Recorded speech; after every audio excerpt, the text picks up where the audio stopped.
Hello, everybody. Welcome to another exciting edition of Omnibros Live on a Monday night. It's your boy Gio here from Manga Geekdom, and tonight we're going to do hauls, previews, reads, and all the other goofs and gaffs that you can think about. So thank you all for tuning in. I truly do appreciate it.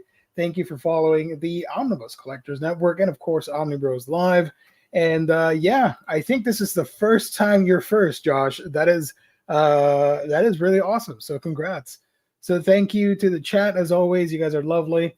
And tonight, it's a fun-filled show with a lot of FOMO-inducing purchases. We got some questions from the chat. I know you all want to ask about anything, so I'm an open book. And I got a fun story about a package that I got that was lost in the mail, and it took almost close to, I think it was 1 or 2 more days for it to have been 2 months lost in somewhere. So that was really fun. Thank everybody. Kane, thank you so much for joining. James, thank you so much. I will be joined supposedly by another Omnibro soon. Which one? I don't know. We'll see. So it's like Russian roulette. We'll see what happens. Quack, thank you for joining. Good evening, Omni family. Rodimus, what up, all you sexy lovers of glossy paper? I like that. That's fun. Petition for an Inhumans Omnibus. I commented on a video. I'm not going to say which video. And then some of you gave me some slack. I'm like, whatever.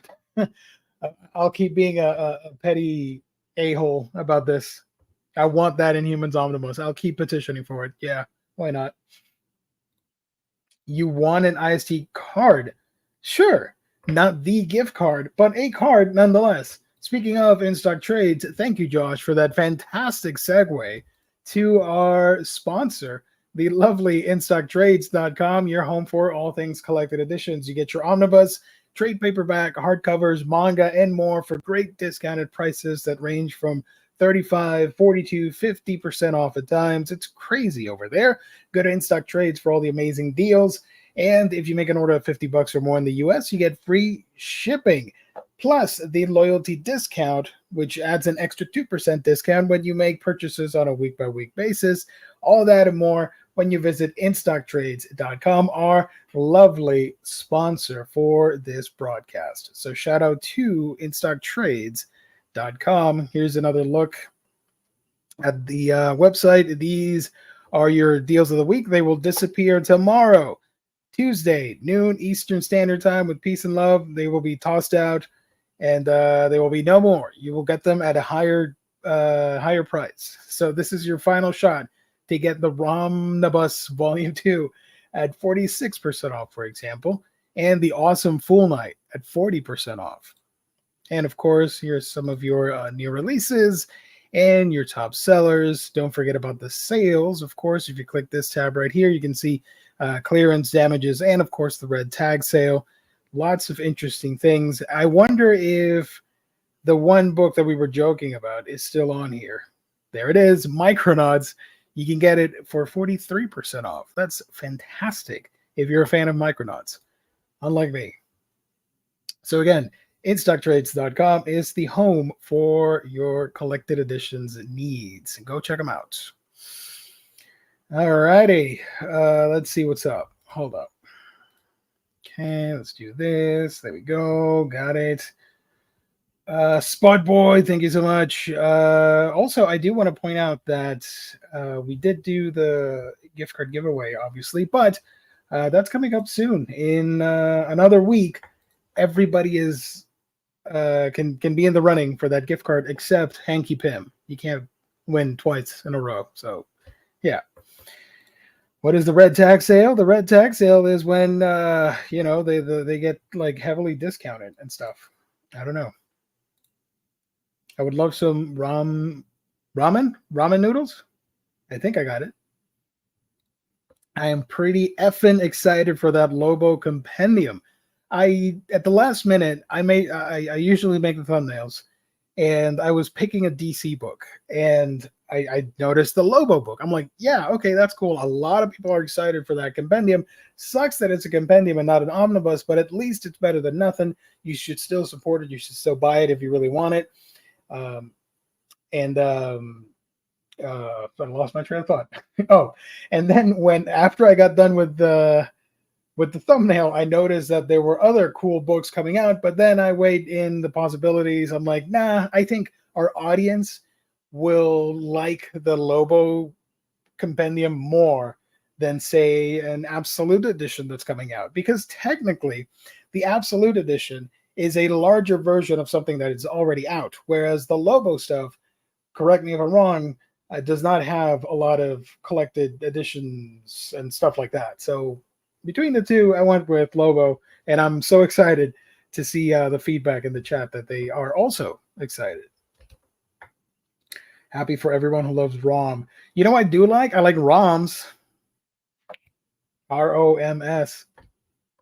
I do like ROM, though. I joke, I kid, goofs and gaffs. That's the shtick, if you guys don't know. I do like the character of ROM, even though I make fun of it. But, yeah, just for fun. Sorry for the bad dad joke. No, I love dad jokes. Keep them coming. Lobo Compendium looks to be a lot of fun. Lobo book turned into a newt. Javier, thank you so much for joining. Appreciate it. Evening, Gio. How are you? You know, I'm feeling much better. Something happened last Friday. Story time. It's a quick story. Kind of boring, but bear with me. I got like not muscle, back spasm. That's the word. A back spasm out of nowhere. I got into work. I climbed up a stair, and all of a sudden, this sharp pain ran across my back. I'm like, oh, great. I feel like the wind has been taken off my lungs. I'm like, what the heck? So I thinking about it now, it's pretty funny.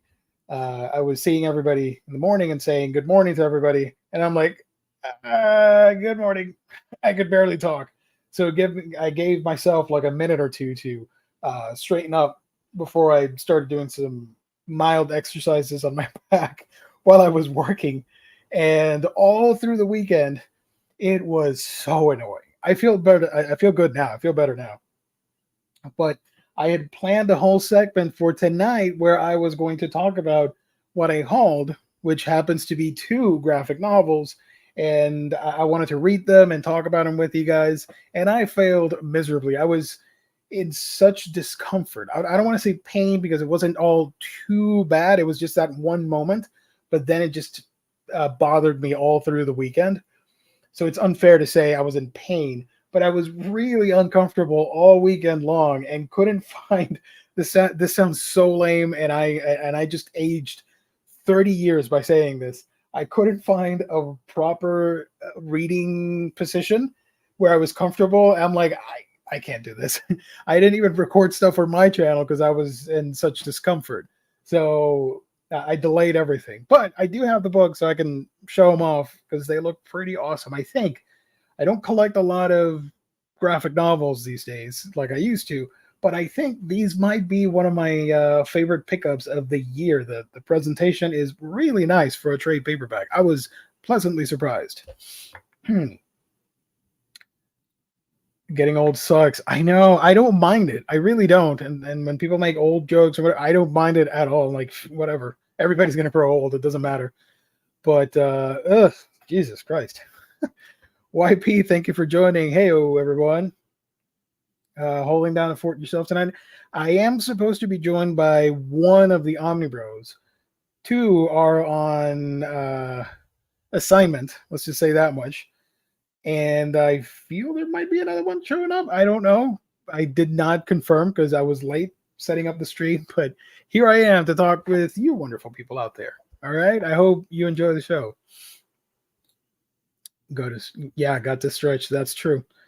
As someone with back pain, no, this sounds terrible. Hope it doesn't happen again. Thank you so much, buddy. I appreciate that.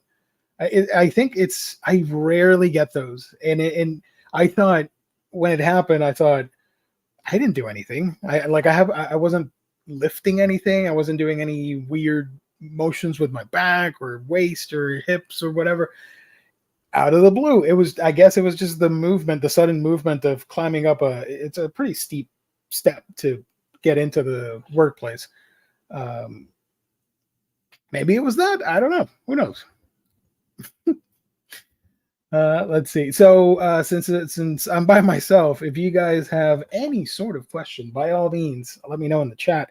And of course, everybody watching later, let me know in the comment section as well. I do go over the comment section the next day when the show's done and all that stuff. So I always look forward to your comments as well. Oh, okay. I got an idea. Let me tell you the story about the Japan box while we get some questions from the chat. All right. So back in late April, I knew that the manga Call of the Night Volume 20 was coming out. And this is not a manga story, don't worry. I rarely order books from Japan because I know there's a high percentage that everything will be fine, but there's always a possibility that it could go wrong. And it's always a gamble. And this time it was one of those gambles, and it did go wrong. So I placed the order through CD Japan because they were the only place I could get that book. And I was really excited. It's the final volume of that series, even though I'm not caught up. It came with a special postcard booklet, which is awesome, blah, blah, blah. Really wanted that. Oh, look at that. I did not expect you out of all the roster of Omnibros. That's awesome. I didn't know that you had actually started, but I had said in our chat, like, I can join if you want. I did not look at the chat because I was late, because I got here late, and then that's why I set up everything super late. I'm like, I'll just go, whatever. I'll go live. But thank you so much for joining, Insufferable Omnibus Collector. I will be right back. I just got to get myself. I thought you were still in the green room. No. Okay. Let me take you out so you can prep. Okay. All right. We're going to be joined. All right. We got another Omnibros. What the hell? All right. What? What's up? We're live. How you doing? Hey. Is this manga night? No. Do you need a minute to prep just in case? No. I'll be fine. You're good. Okay. Yeah, I'm good. Let's go. Okay. So I'm in the middle of a story. Let me recap once again so you can know what happened. Late April, I wanted a manga, ordered it through CD Japan. It was my first time ordering through CD Japan, and I thought it was all cool. They were running a sale. They got books on discount for like $4 or $5. I'm like, I'm going to get 4 or 5 books. I was super excited about that. And one of them is for Call of the Night Volume 20, which is the final volume of the series. I normally do not get Japanese volumes, but this one came with a special booklet, like a postcard. And I'm a huge fan of the mangaka, Kotoyama. I love his art style, and I wanted to collect it. Okay. I placed the order, got the thing. A week, I think it was like a week and a half it takes for them to pick, scan, ship it, whatever. I don't know. I don't deal with CD Japan. So I was like crossing my fingers, like, please, I know it's from Japan. I hope it gets here all right. And instead, it was a whirlwind of emotions because it traveled all the way to New York. It got into customs. Okay. And I was mad because sometimes customs, they'll open stuff up. What if something falls out? What if they rip it open? They don't care. I don't know. So it stayed there for almost a month. And then all of a sudden, it shows up over here in a town that's like 3 hours away from me. And I'm not going to go there. That's not my problem. So it stayed there since May 25, 24, 25, 26, somewhere last week of May. And nothing's happening. Like, okay, that's weird. So I call my local USPS post office, whatever, and they say, "Oh, file a complaint so we can investigate." I'm like, "All right, cool." Or sorry, they told me call the post office that's 3 hours away. They gave me the phone number, and of course, federal employees sometimes do not want to pick up the phone. They're busy and they don't give a shit, so they're not going to answer. And I knew this going in, but I kept calling and calling and calling and calling, and nothing. So I was pissed off. I called another place and got no response. So I found they gave me a toll-free number. That toll-free number was for USPS headquarters, central, whatever, like the one that everybody uses.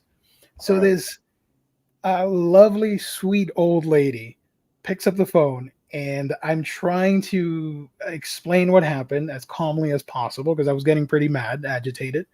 And she was super sweet and walked me through it and filled everything up and put in the thing, whatever. I'm like, oh, thank you so much. I'm like, oh, don't worry, blah, blah, we'll get it sorted out. We'll call you. Nobody called me. I think they called me like 3 days later or something. And then they said, yeah, this is lost. So what we're going to do is we're going to close the case so the seller is notified and you can email them for a refund or a replacement order. I'm like, okay. So I do that. And I sent an email and they were like, oh, we're busy, but wait a while and we'll get to you. That was CD Japan's answer. I'm like, fantastic. Okay. So out of the blue, this was on, when was Father's Day? Father's Day was last week, right? Yeah, 16th. Last Sunday. Okay. Right. So on the 16th of June, it shows up, not here, not because the postmaster said, oh, the thing might go back to Atlanta because that's one of the main hubs for stuff like that. And then they'll send it back to Japan. I'm like, this is going to be like 4 months. What is happening? I mean, I'm a patient guy. I don't mind because I knew it's a Japanese order. I knew it was going to happen. Yeah. So it did not show up in Atlanta. It showed up in St. Thomas, U.S. Virgin Islands. Are you for real? Yeah. So I'm like, I'm not going to take a boat over there. What's going on? So I didn't say anything. And then I got an email from USPS and they're like, fill this form if you didn't get the package so that we can start the process, blah, blah, blah. And then I got another email from CD Japan and they're like, oh, we're sorry and keep on waiting. And I'm like, I'm just going to wait it out because I have a sneaking suspicion that they're going to send it because somebody in St. Thomas is going to look at the thing. I'm like, that's not right, and send it back. Long story short, last Saturday, it arrived. I got it. And everybody at the post office, they know me and they knew of this case. And they're like, is that the Japanese package? I'm like, yeah, it is. I'm so happy you got it. I am happy too. So thank you, everybody. And I walked out like annoyed, but happy at the same time. That's amazing. Did it have a bunch of stamps and a bunch of stickers from all the places that it's been to? I wish that would have been awesome. I would have kept the box, but no, it was just a plain old box. That's incredible. So everybody in the chat, you're probably wondering, what the hell did you get that it was like Japan, New York, Puerto Rico, USVI, and then back here? I got these, which I tweeted about. And it's not even the full set, so I'm going to have to go back to the website and look for the others. I got the Shigeru Mizuki Yokai Encyclopedia books. Ooh. And I got 3 of them. So a series that he made. I think there are 9 total, or 10, something like that. And I was able to grab 3 of them. Each of them cost between $4 to $6 each. And this is something for me, it's a super grail. It's not an expensive or rare thing. The problem is whenever you do see it over here, it's at conventions or eBay sellers, and they're going to charge you, instead of $5, it's going to be like 30, 40, 50 bucks. I'm like, no, I don't want to pay that. So I was so happy when I saw that, and I was so disappointed when I realized, oh, I'm not going to get the box. What the hell? But, it all turned out okay in the end. Let me show you some of the art here because this is fantastic. If you're a fan of Shigeru Mizuki, one of my all-time favorite mangaka, if you're a fan of yokai, Japanese folklore, and all that stuff, then these are like must-gets. So obviously, I can't read the text. I can always Google lens it or translate. but it's mostly an art book of all the wonderful illustrations.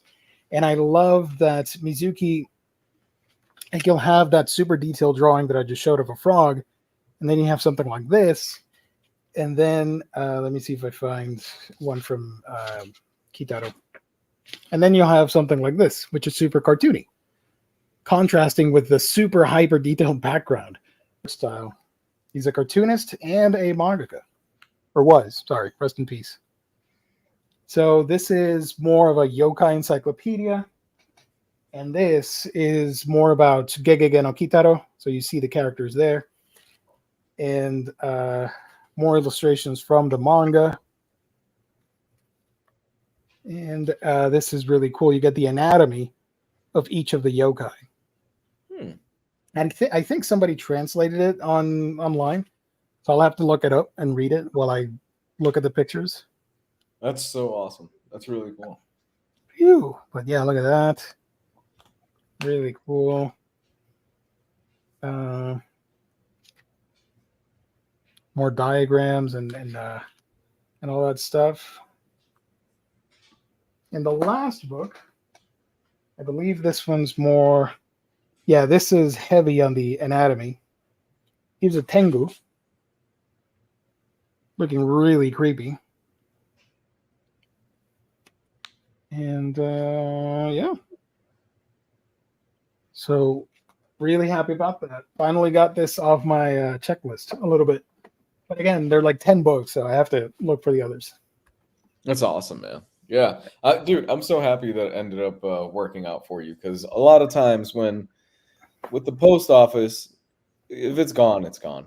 A lot of times, man. Yeah. Unfortunately, that's the reality.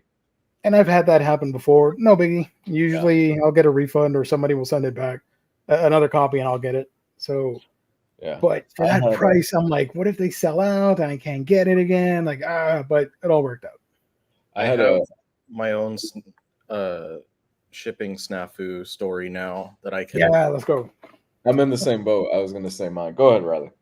So I'm in the middle of mine. I don't know about yours, but so I told Gio, I don't remember if I stated it on the show, but I told Gio about the fact that I ordered my first Arcade 1-Up cabinet. Oh, yeah. And it's not the cabinet. The cabinet just shipped from Amazon. So even if something happens, it's from Amazon directly, so it's not a big deal. But along with the cabinet it's the classic X-Men game based on the artwork from the Pride of the X-Men pilot. Beat 'em. So it's the side-scrolling beat 'em up. It comes with that game as well as Captain America and the Avengers, and then I think Avengers Galactic Storm. So it's those three games in one. I have a perfect spot here, like that fits perfectly, and it's going to be right across from my Xbooks.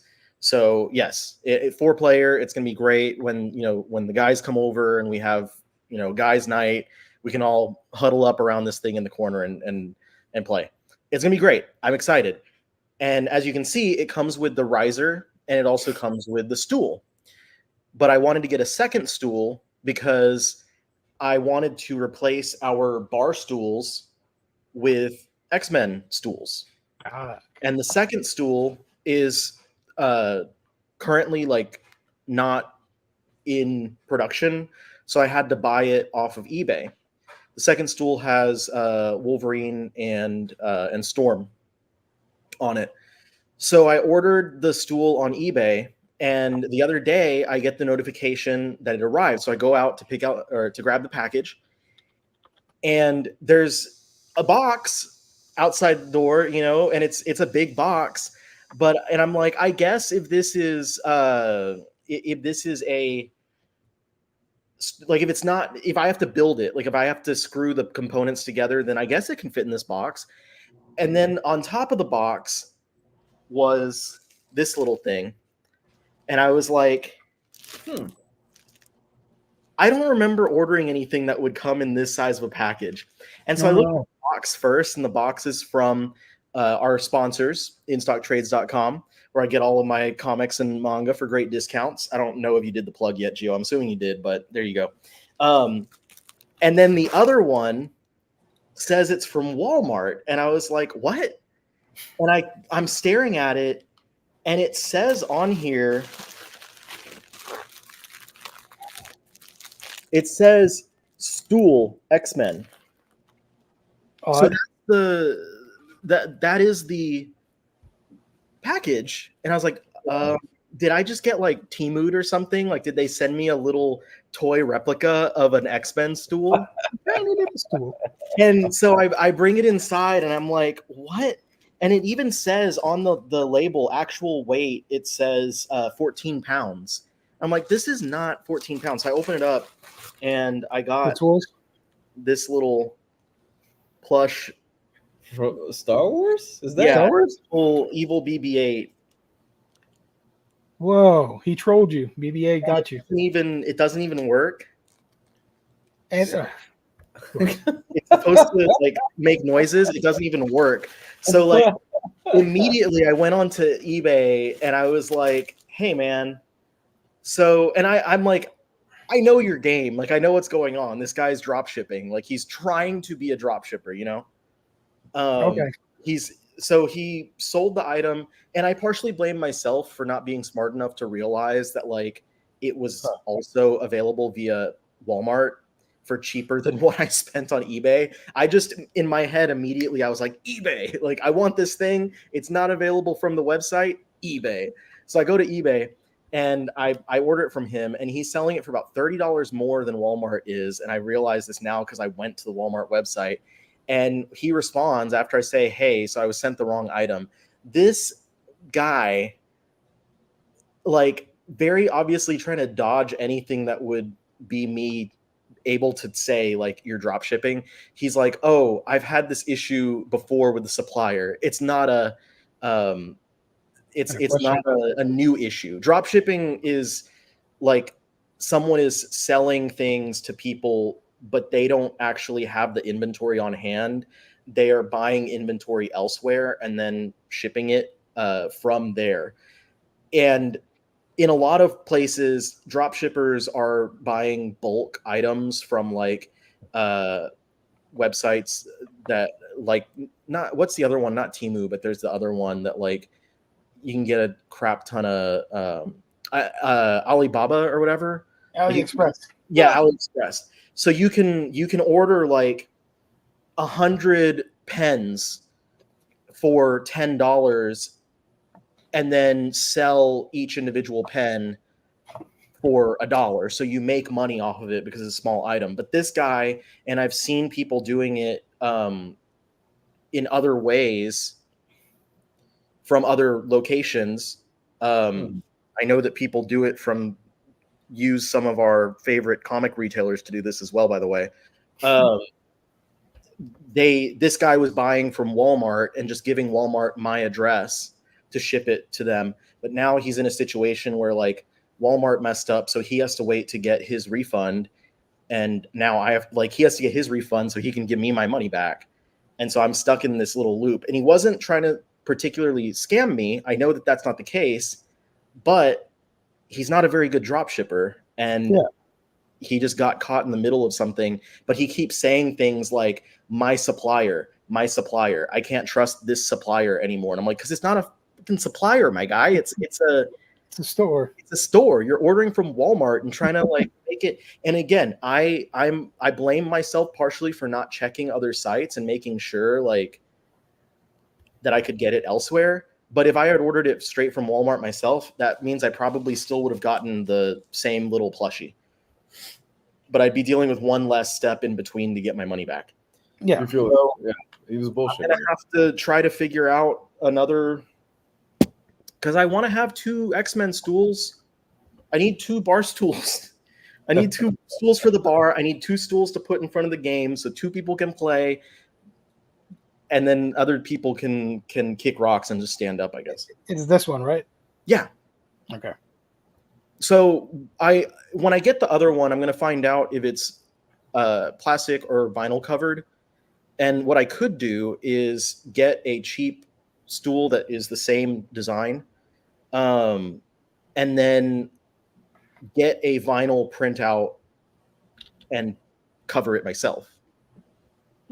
if it is vinyl. If it's not, then I don't have the ability to do it else in another way. Not that I know of, but I could make one myself if it's a vinyl thing. But I will continue to search and see. But yeah, I would like to assume that Walmart doesn't actually have them either. But the thing about this is it was from Walmart direct. It was not from a third party selling through Walmart. So that this means that like Walmart has some internal issue in their system where they are shipping people the wrong item. It probably like the UPC, when you scan it, like it comes up with the wrong item, and so they throw the wrong item into the bin.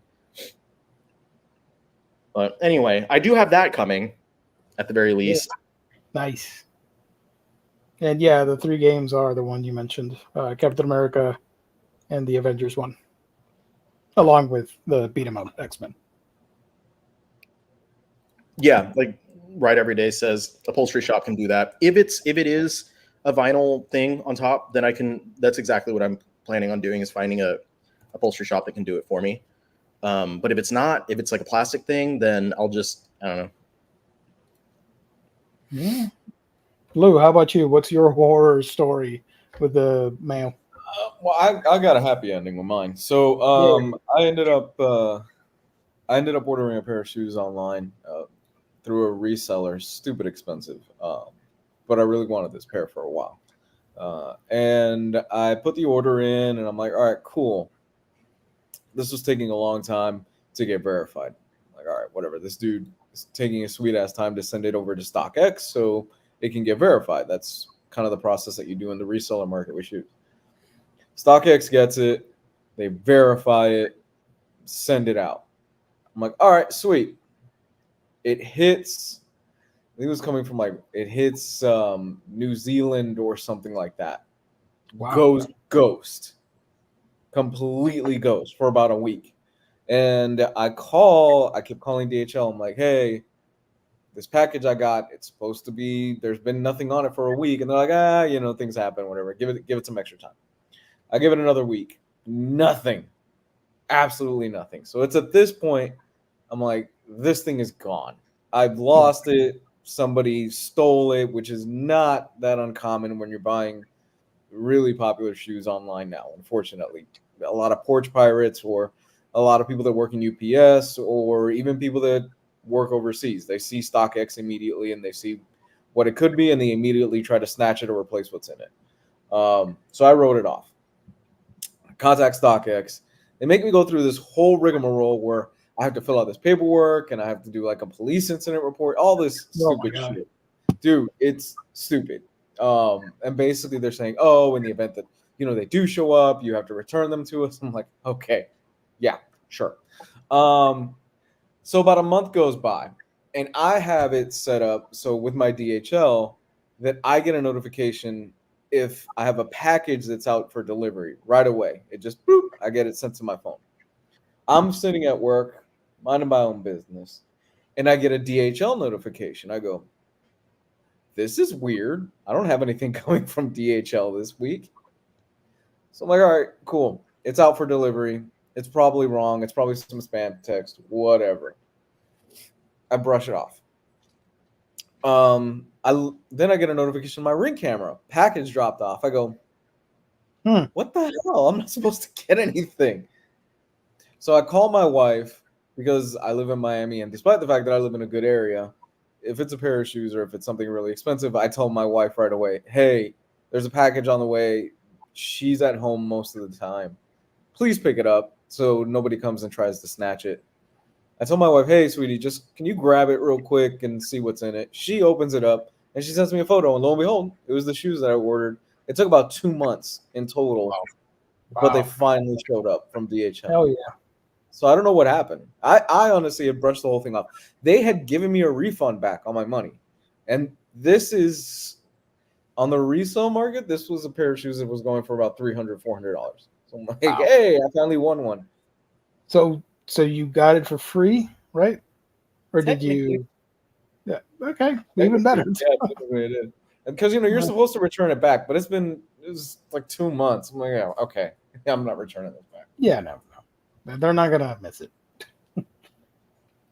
But back in 2020, before lockdown, I ordered Thor Omni off of Amazon. It makes a hard left and gets lost in Alabama. I asked for second one, no issue. Next day, book shows up. I get the second one. Oh no, 1 out of 2. Ah, you left me hanging, Josh. What the hell? Where's the second comment?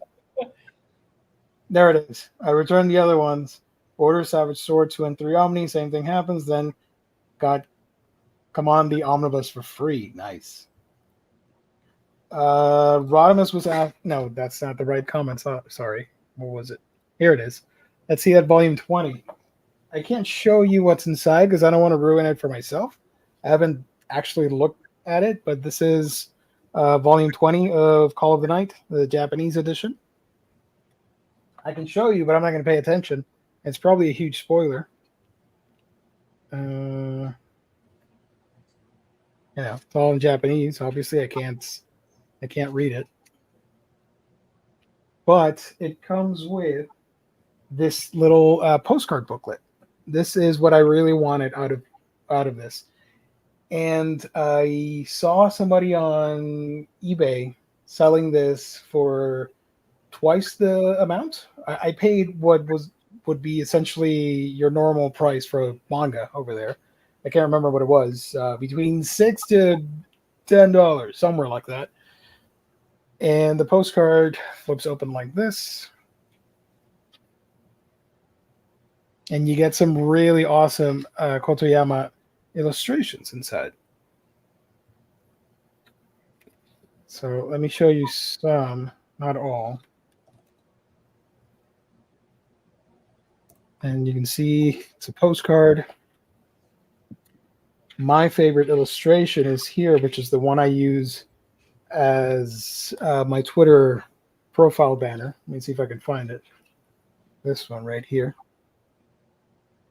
So I really wanted this. I'm a big fan of Kotoyama. More than happy to go through that ordeal to get this. So it has a few. But yeah. The English Call of the Night releases, the last one that came out was volume 16. So early next year, we'll see volume 20 in English. There you go. Hanky Pim, thank you for joining. Winner of the gift card. Hey. If you're sending shoes to any Southeast Asian country, you send the pair separately so one shoe won't get stolen. Interesting. Okay. You unstitch the shoes and send every piece of the shoe separately in little. And then assemble it over here. And gets them and has to take them to a shoe person, and then that they can reassemble a shoe for them. Cool. That way, nothing ever gets stolen. No Oilers? All right. I don't know what that means. I assume this is football, right? Or hockey or something. I think that's hockey.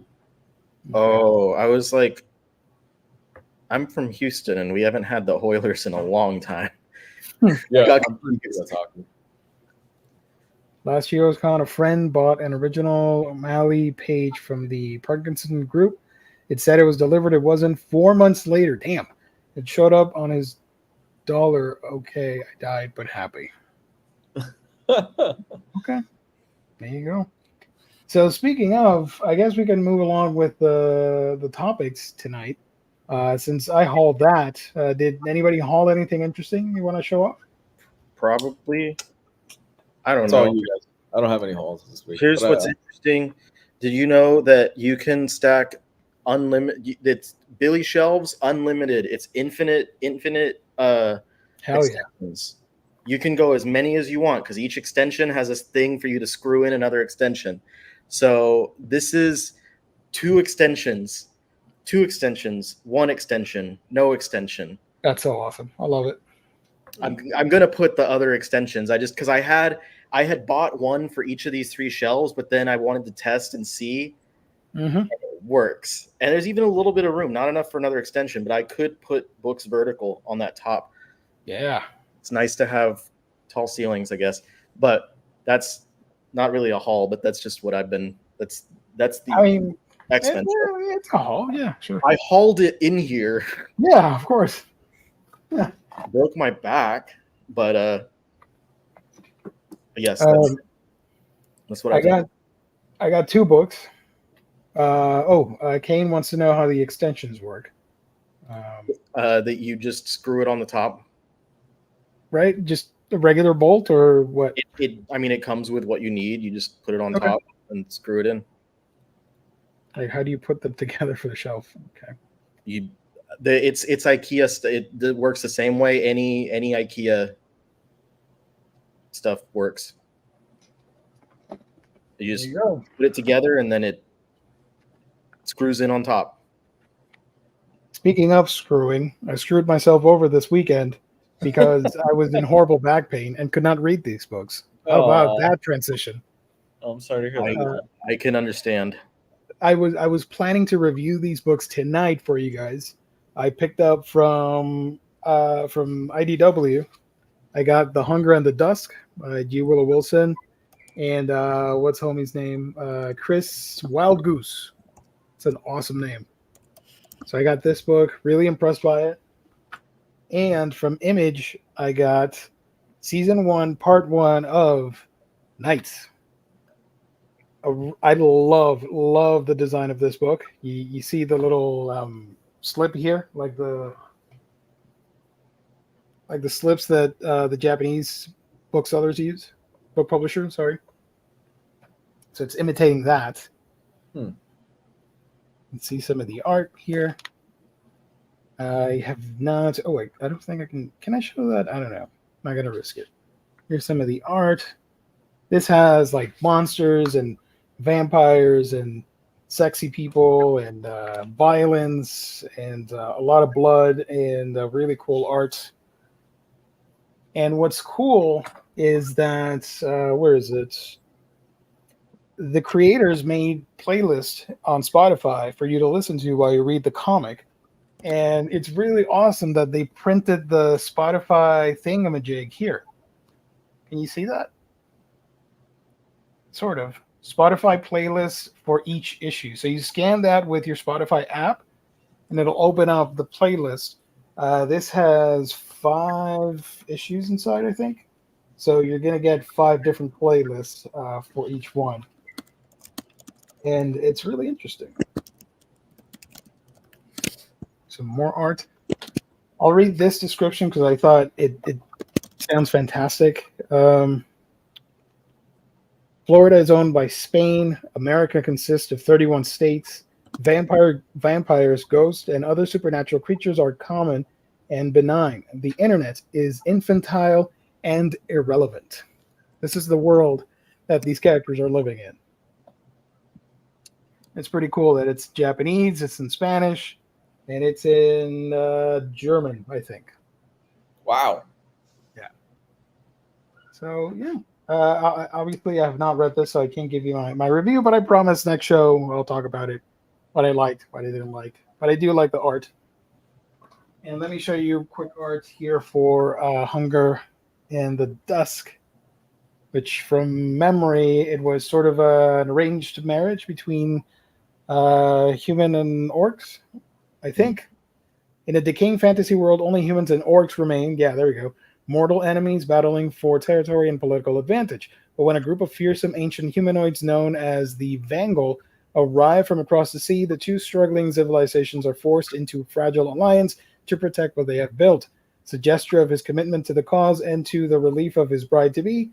Fadan Stoneback, the most powerful orc overlord, Troth Icemane, sends his beloved cousin Tara, a high-ranking young healer, to fight alongside brash human commander Calum Battlechild and his company of warriors.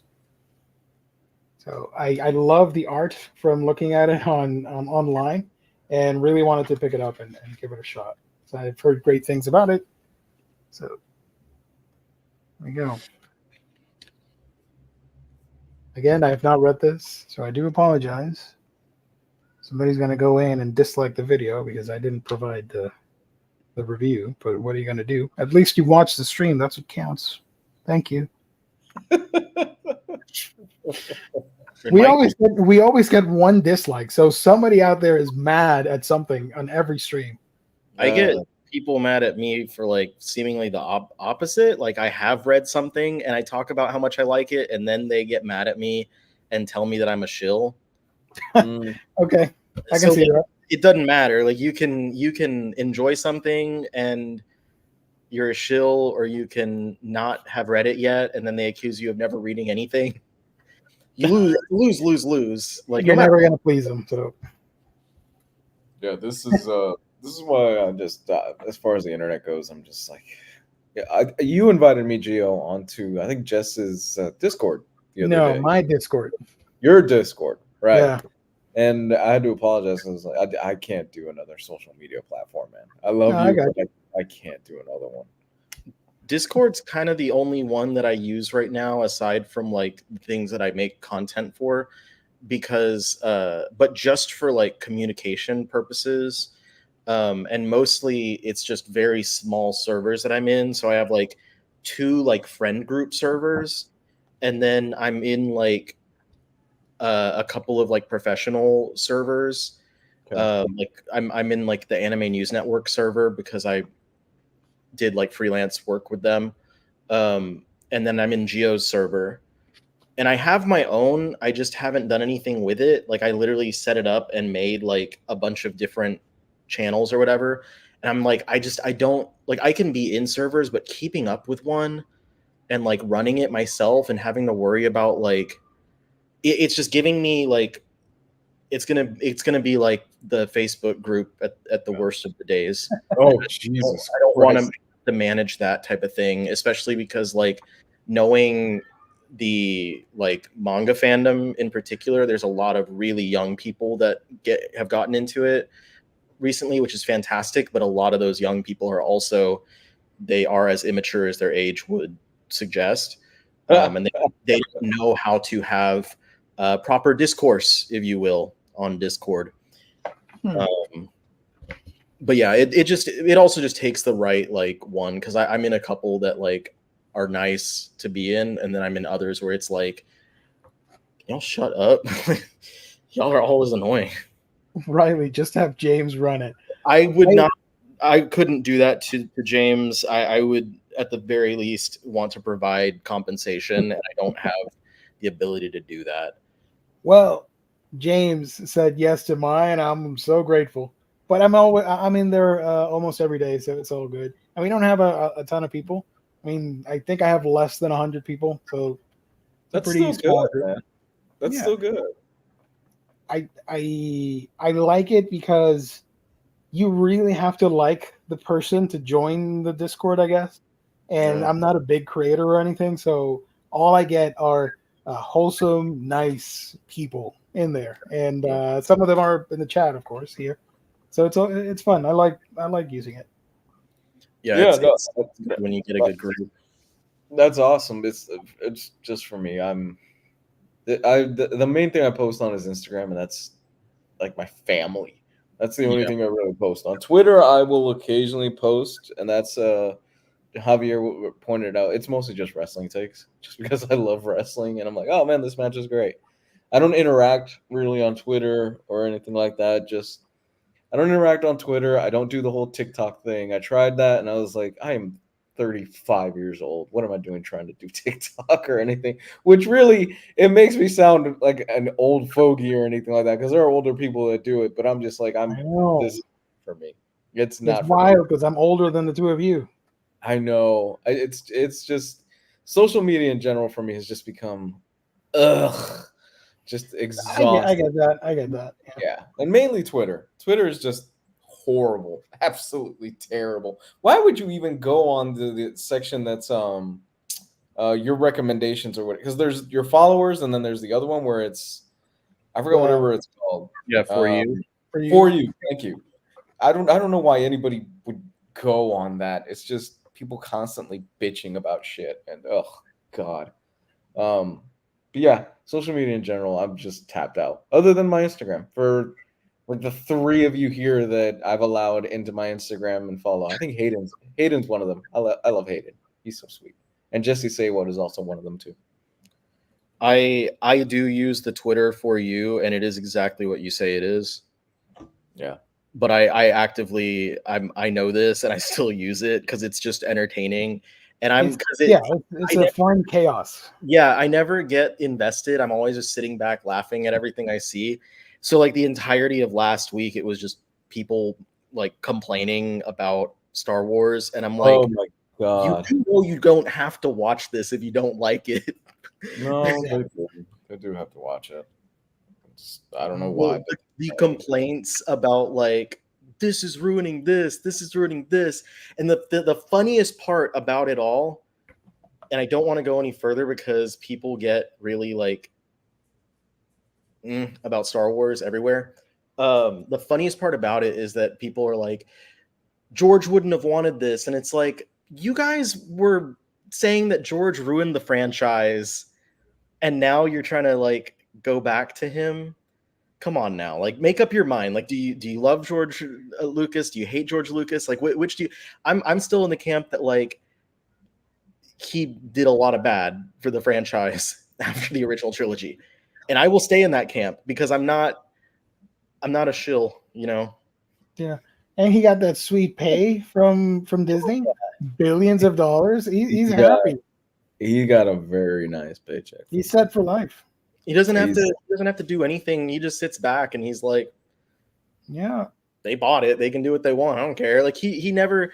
It's funny because people are like, oh well, the Legends continuity, and then they try to defend it with George Lucas's words and stuff. And like George never looked at the Legends continuity. All of those, everything outside of the movies and the stuff that he didn't look at as canon anyway.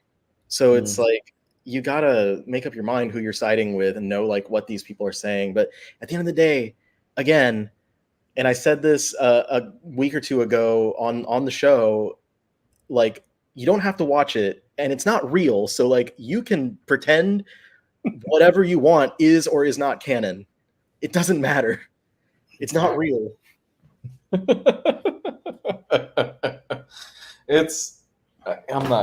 I've beat the Star Wars thing to a dead. I've beaten that horse so many times. Y'all know how I feel about fucking Star Wars at this point. So, by the way, Lou, Geo's Discord has a pros channel. You can post about Sanderson books. Lou and I can talk about Brando Sando if he joined. That's why I told you that we have a book club. Yeah, no, I honestly would love that, but again, just not another one. I don't need something else on my phone that's going to keep distracting me from day to day and all this other shit, dude. That's part of the reason also where I don't vibe with TikTok. I don't vibe with any of that. God, it's not for me. Not for me. I don't need another thing online that I need to follow up and pay attention with. I barely follow up with my day-to-day life and what goes on in the chat and Omnibros on Facebook. When we send chat messages, I could be at work and I know my phone is going off because you guys are firing back and forth, and it'll be 8 o'clock at night and go, I've missed the entirety of all this conversation at night. Speaking of segue, you mentioned table. Yeah. What was the Raspberry Pi game where Riley got stuck fighting the table? That was Fantastic Four on the Game Boy Advance, and there's a joke in here somewhere that we can relate that to the new Zelda game that's coming out. Wow. Oh yeah, because Zelda can move. The example they used in the Echoes of Wisdom or whatever, they were like, you can clone a table or copy a table and use the table to get wherever. And I was like, tables. Also, I love that if you Google GBA Fantastic Four, this image shows up. So I think a lot of people had trouble with the table, not just you. It made it to Google image search, so people were annoyed with the table, I guess. I don't know. It's a stupid roadblock in that game. What was the solution? You didn't push the right button or something like that? I don't think it was a button. It might have just like I had to press a direction or something. Yeah, it was something silly, I remember. Yeah. Not a good game though. No, because after we finally beat it the second time, I like played for 2 seconds and I was like, this game sucks.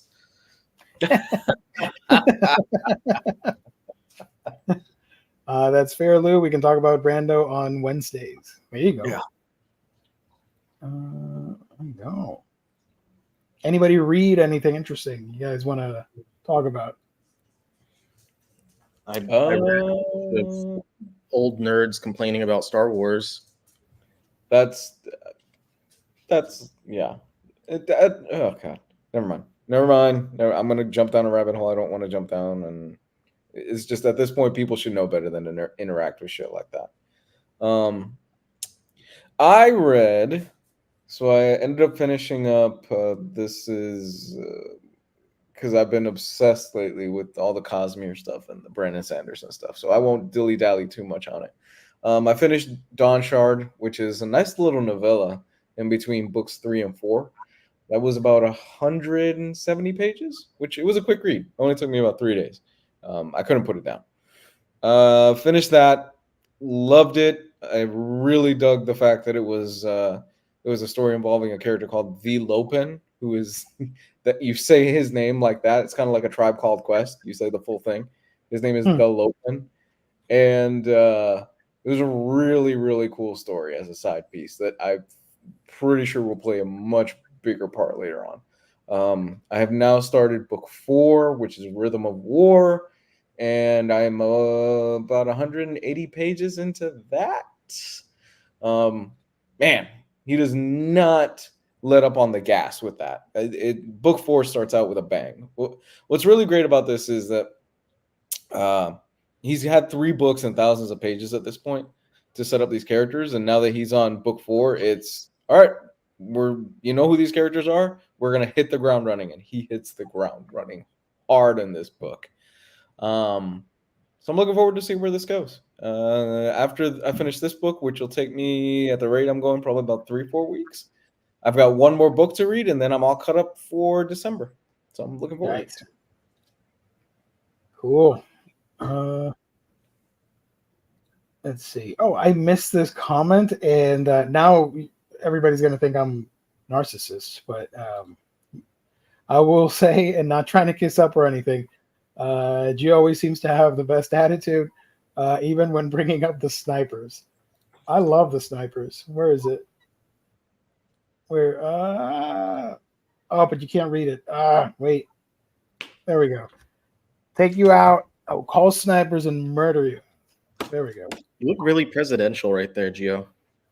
The thing is, I have no idea what I was talking about on that stream. For the love of me, I do not remember why I said the sniper thing. We're gonna call him. James probably knows because he made the thing. Oh, that's we were talking about eBay earlier. Did you guys ever use a sniper for eBay?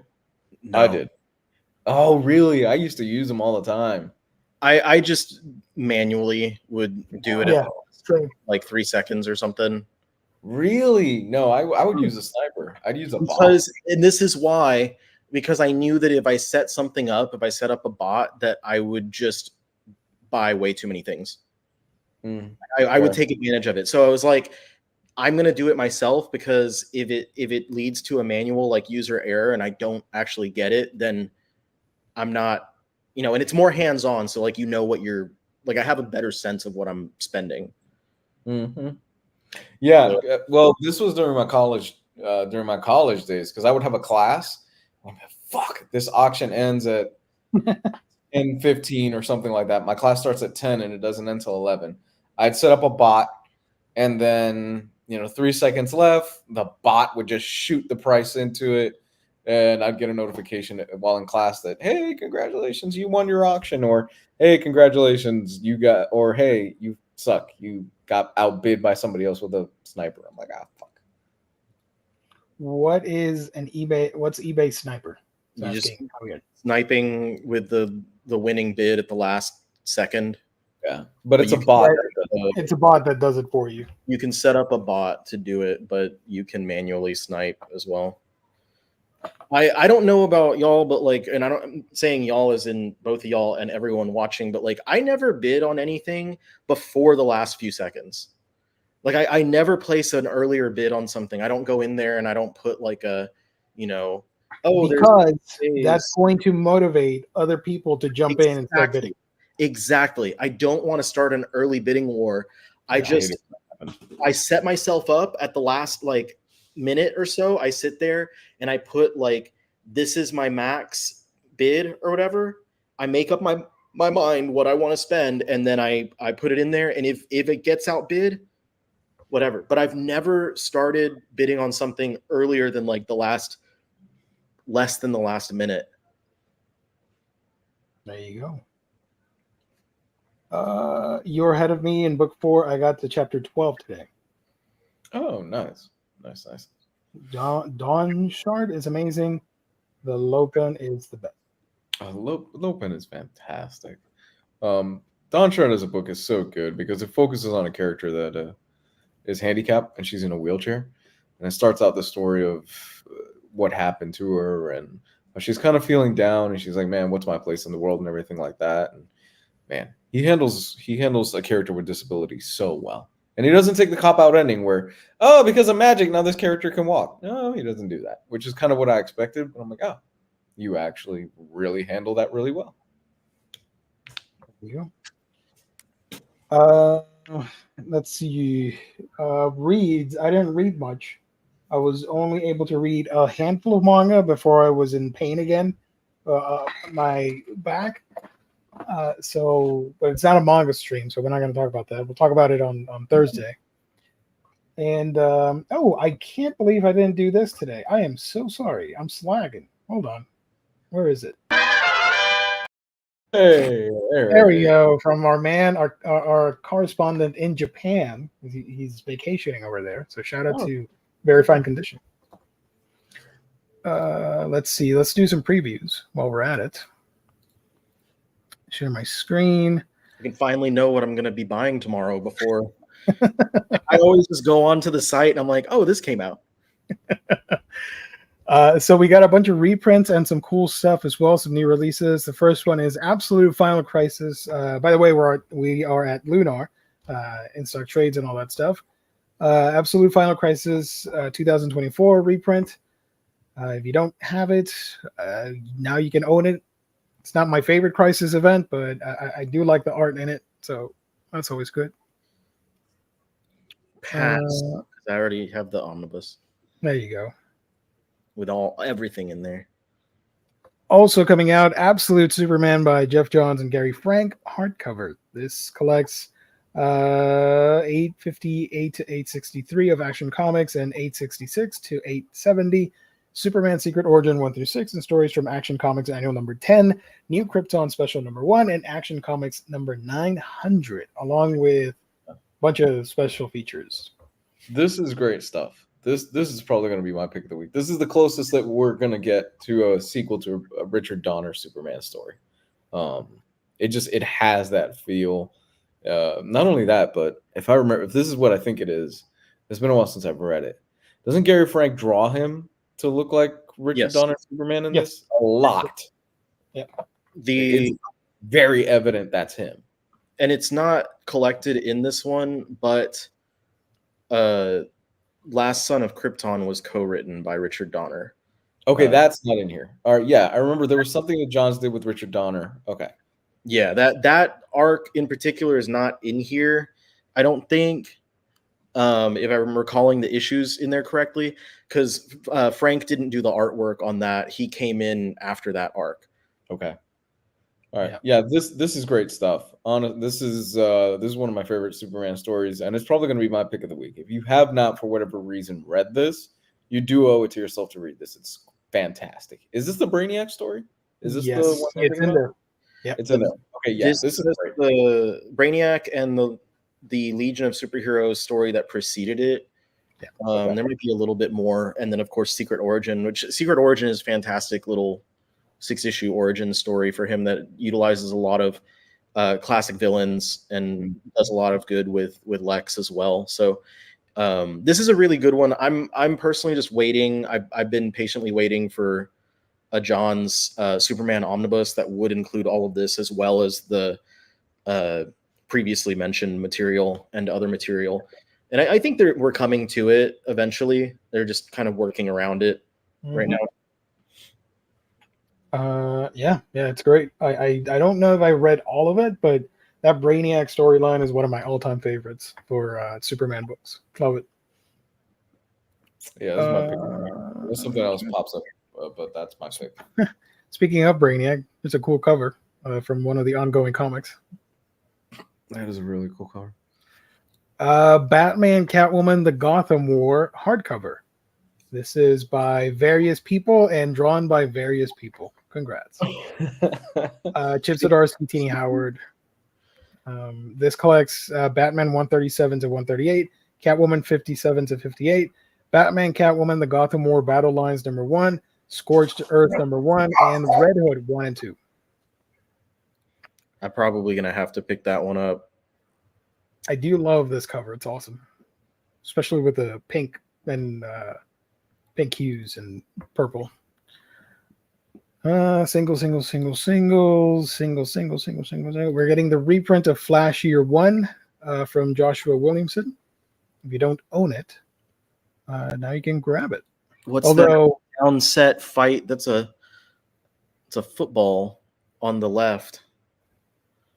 Where? Oh, this one? Yeah, that. Downset Fight, the 10th anniversary edition. Who publishes this? Why are there mascots tackling this guy? Was he trying to steal something and they're coming after him? Chris Sims, who did Bad Blood and X-Men 92. I'm trying to think about all the other publishers that are at Lunar right now. Is this like Oni or It's Scout Comics or something? probably like Scout. I don't remember exactly which one. Going back to this, if I don't know if this is collected on the Omnibus, but that one was a volume 1. So if they make a volume 2, pretty sure that's going to be on there. The year 1 story. Yeah, this would be in the second one. You might want to wait. Jess is not here, so he's going to miss the Harley Quinn covers. Here we go. This is what I picked as the DC pick for the week. We got the Lobo Big Fraggin' Compendium #1 trade paperback. This compendium, it collects a lot of stuff. The Lobo miniseries 1 through 4, the second series 0 through 9, the 2 annuals, Lobo Paramilitary Christmas Special #1, Lobo's Back 1 through 4, Lobo Blazing Chain of Love. I think that should have been the subtitle for the book. #1. Infant. I can't say this word. Infanticide. Thank you. 1 through 4. Lobo Portrait of a Victim #1. Lobo Un-American Gladiators 1 through 4. Lobo Convention Special #1. A Contract on God 1 through 4. Lobo in the Chair #1. Green Lantern Corps Quarterly #8. Man of Steel #30. The Demon 11 through 15, the Omega Men #3, and profile pages from Who's Who #8, and the Lobo Cop #1 parody. This has a lot of material. That's awesome. So I assume, like I mentioned at the start of the broadcast, it's not an omnibus, unfortunately, but don't miss out and get it, And I guess if it sells well, then in the future they're gonna reprint it as an omnibus, and you can sell your copy and get the Omni. It's all good. It's not impossible. But if you really, really, really want this, just forget that it's a compendium and just grab it, read it.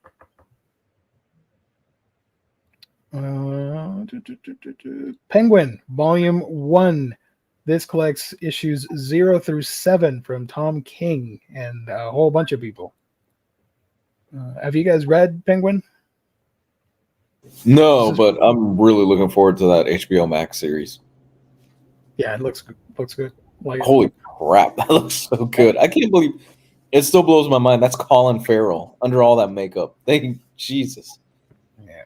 Do you think Batman will cameo in the series? Because I don't think so, but it's pretty wild that so much gang activity is happening in this series.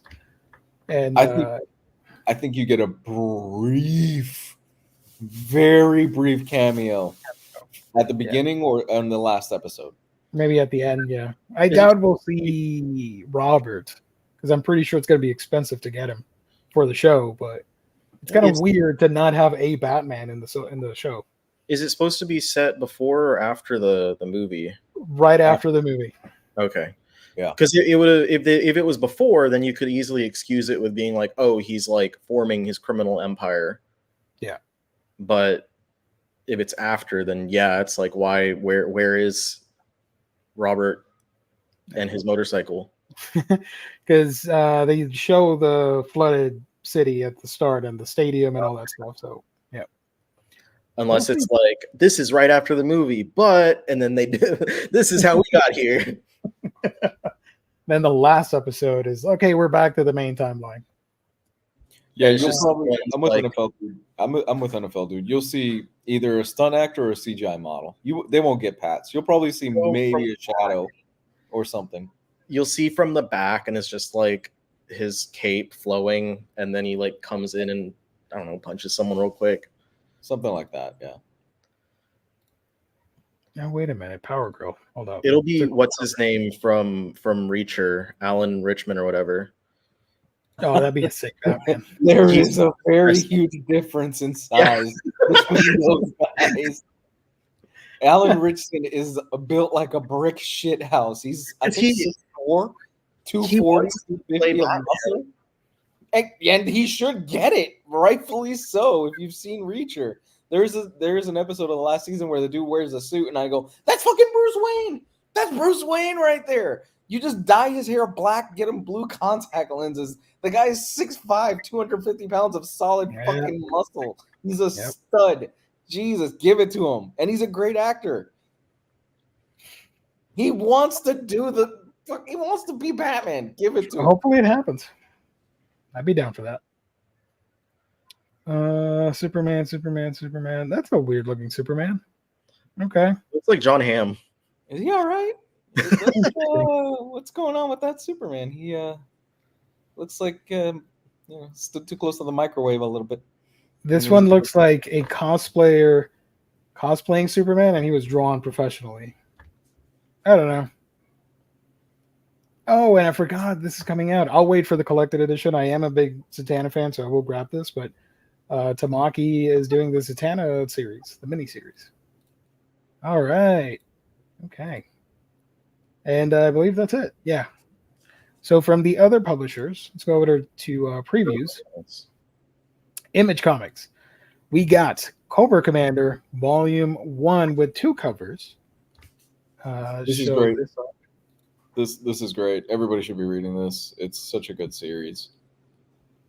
So which cover do you guys prefer? The DM one here, which will only be printed once, or the regular cover? I prefer the regular. Regular. Yeah, the regular is more interesting. 'Cause this one just looks like budget Darth Vader. Yeah.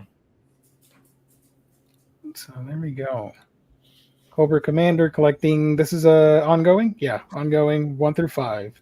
Volume 1. I'm just gonna hold off and because I guarantee. I mean, with how much they're pushing all this stuff, it's definitely gonna get hardcovers. So I think I'm just gonna try and hold off. Yeah. Dark Ride Volume 3 is coming out. Collecting issues 9 through 12 of the series. Oh, this is the final one. Shocking conclusion. Shocking. Okay. You read this one, right, Lou?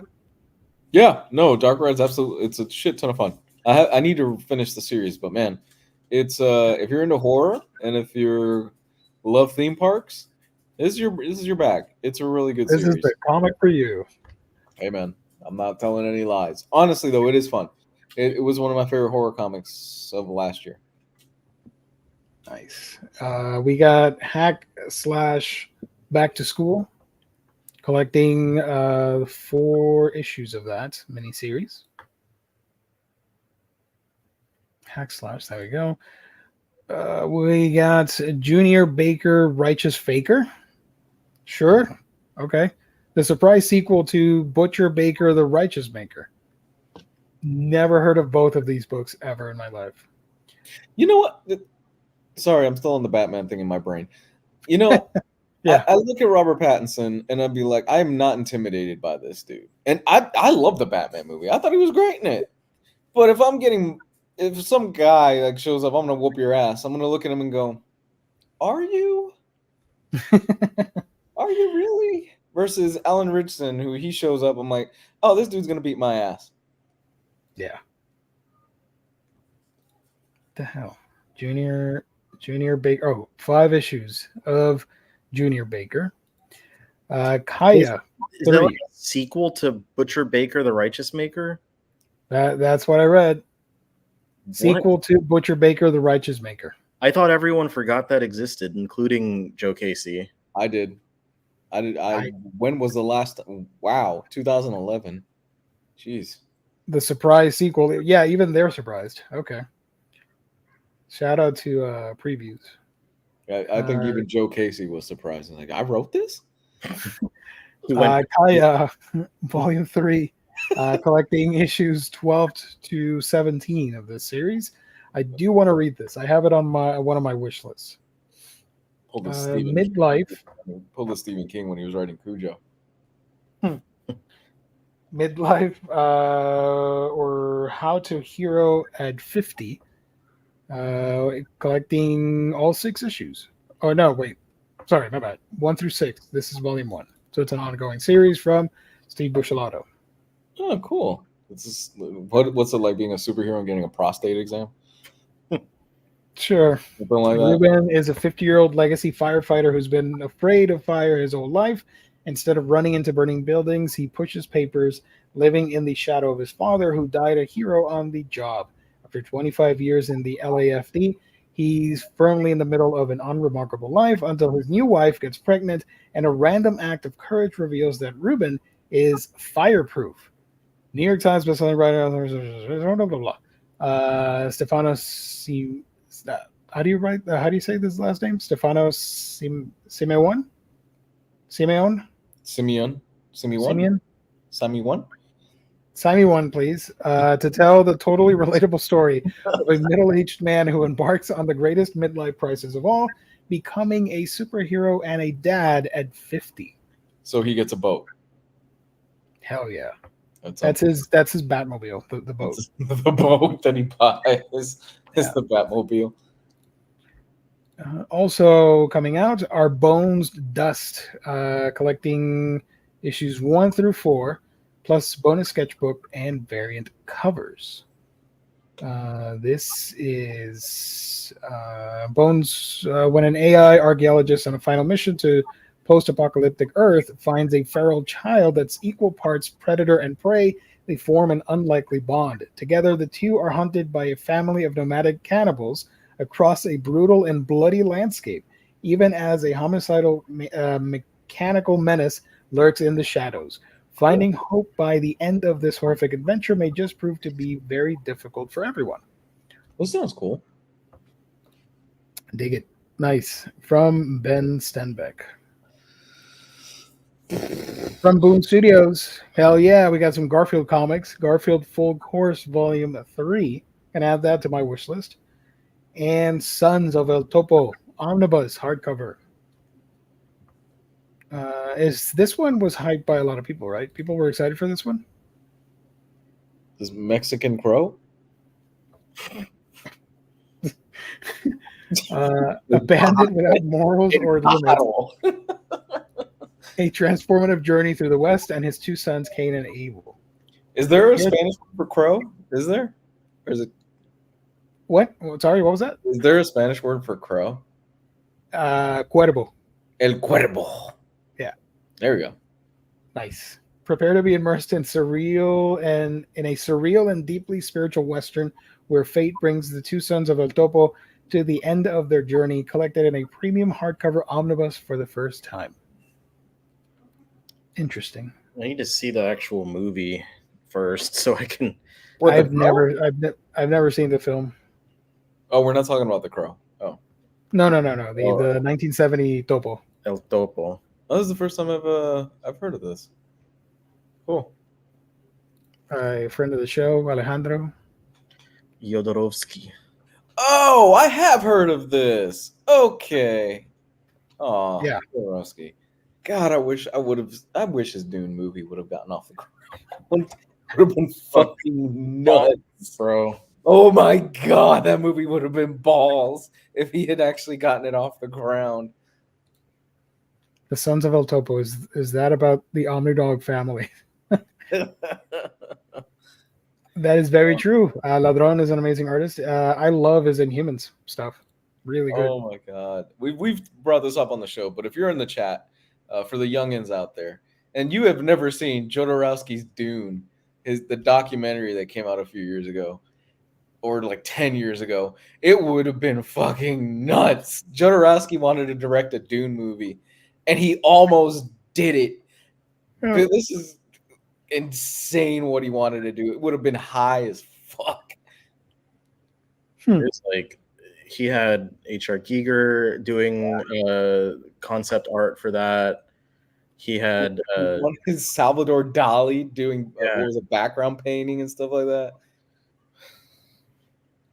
It's like the ships would land, and then a mouth would open, and a tongue would come out, and that's what the ship would land in, and it would retract the ship, and it's just Hell yeah.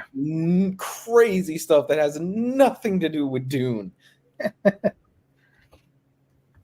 From Marvel Comics, we got Captain Marvel, Margaret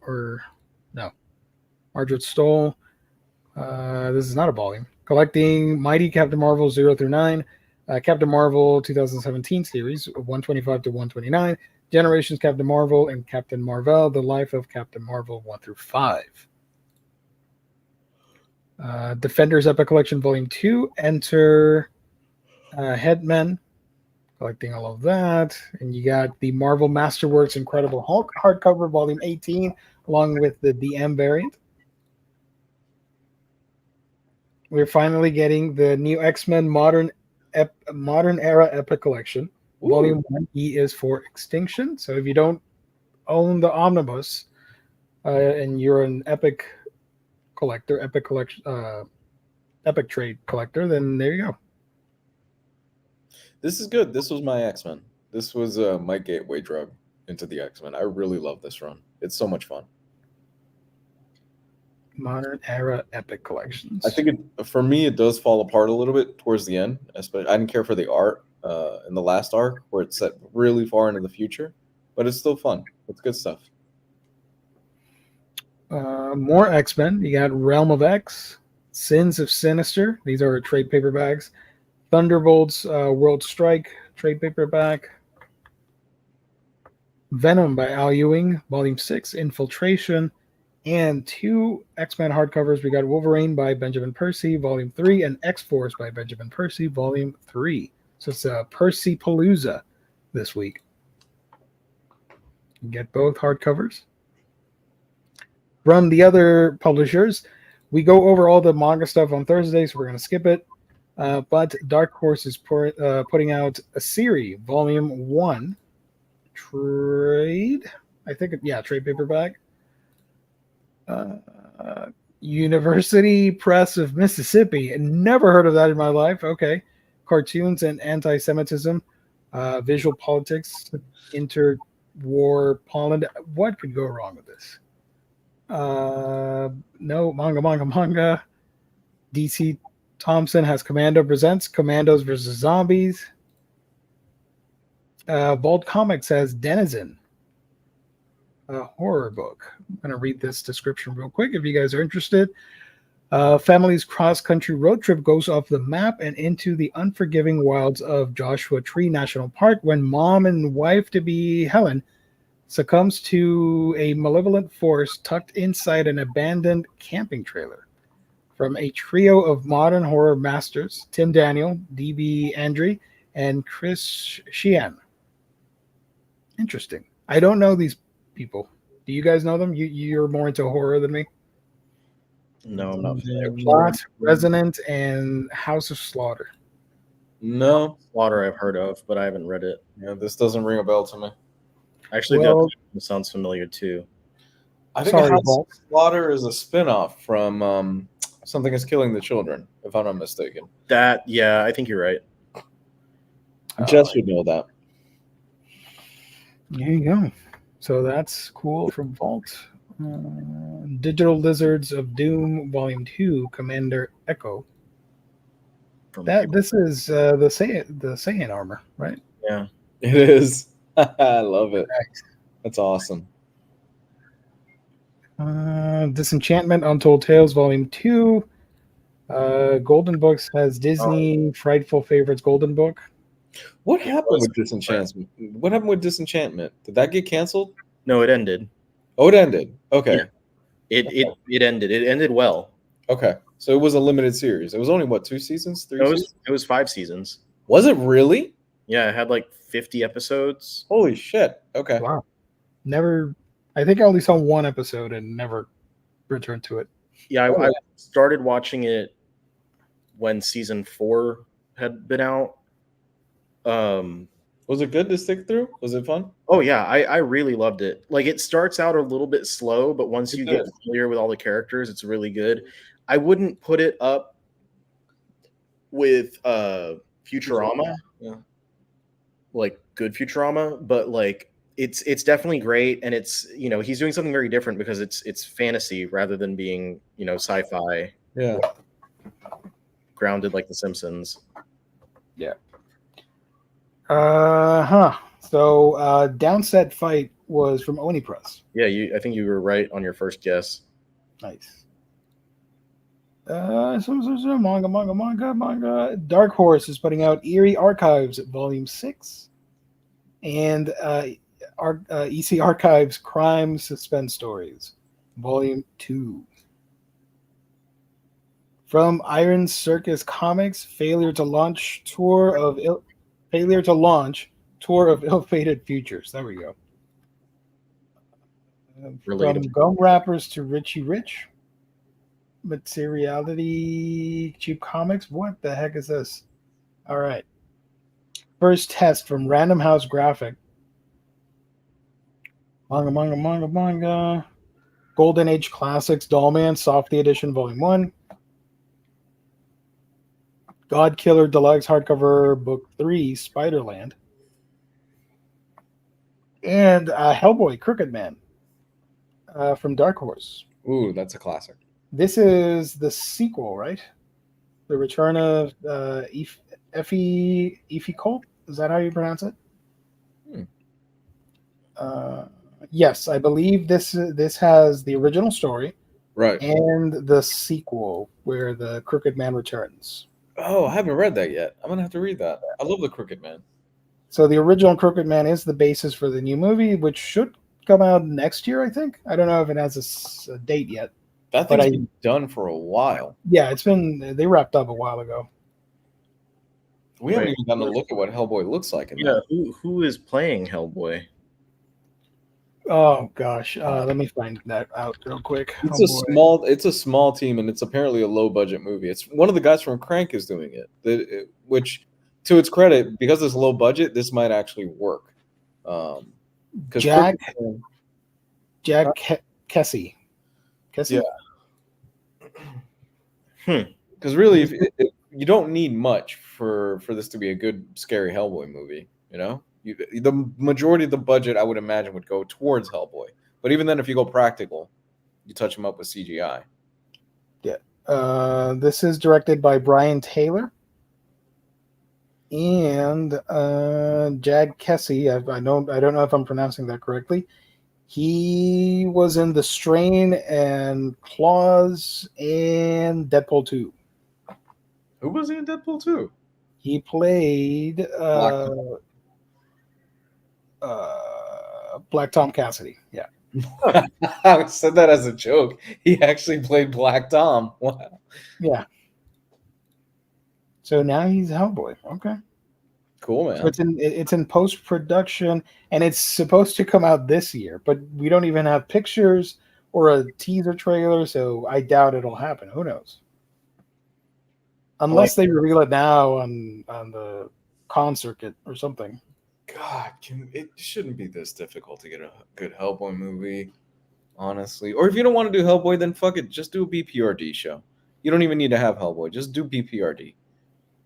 I've been saying this for years. Give it to I don't know, give it to Amazon or something like that. Hey, just do a BPRD show. You don't get Hellboy, but you get the rest of the team. Which once you start getting into the deeper, once you start getting deeper into the series, I like the BPRD team and the series more than traditional Hellboy. Yeah, I don't necessarily disagree. Okay. Brian Taylor directed the Crank movie. There we go. You got it. Crank and Ghost Rider Spirit of Vengeance. Oh boy. We don't talk about that one. And I love Nicolas Cage, but Fun trivia from what I'm reading here. He also he wrote Jonah Hex, the Josh Brolin movie. He did the gamer movie from what's his face, Gerard Butler. I like that movie. I have a soft spot in my heart for trashy Gerard Butler movies. Geostorm, not law-abiding citizen, gamer. Come on. I love those movies. This movie came under fire because the dumbass studio director bragged about sending AI renders to the VFX team for reference material. I remember that. They called him out, and he was like, no. It was for another movie I'm making. Sure, Brian, sure. Oh, Jesus. Stupid decision. It seems like things are kind of faltering for AI now. Have y'all seen how much power apparently it takes to actually run like AI stuff? The DC cover artist? No, I mean like actual like power needs to be generated to run this stuff. They're like, it's too expensive.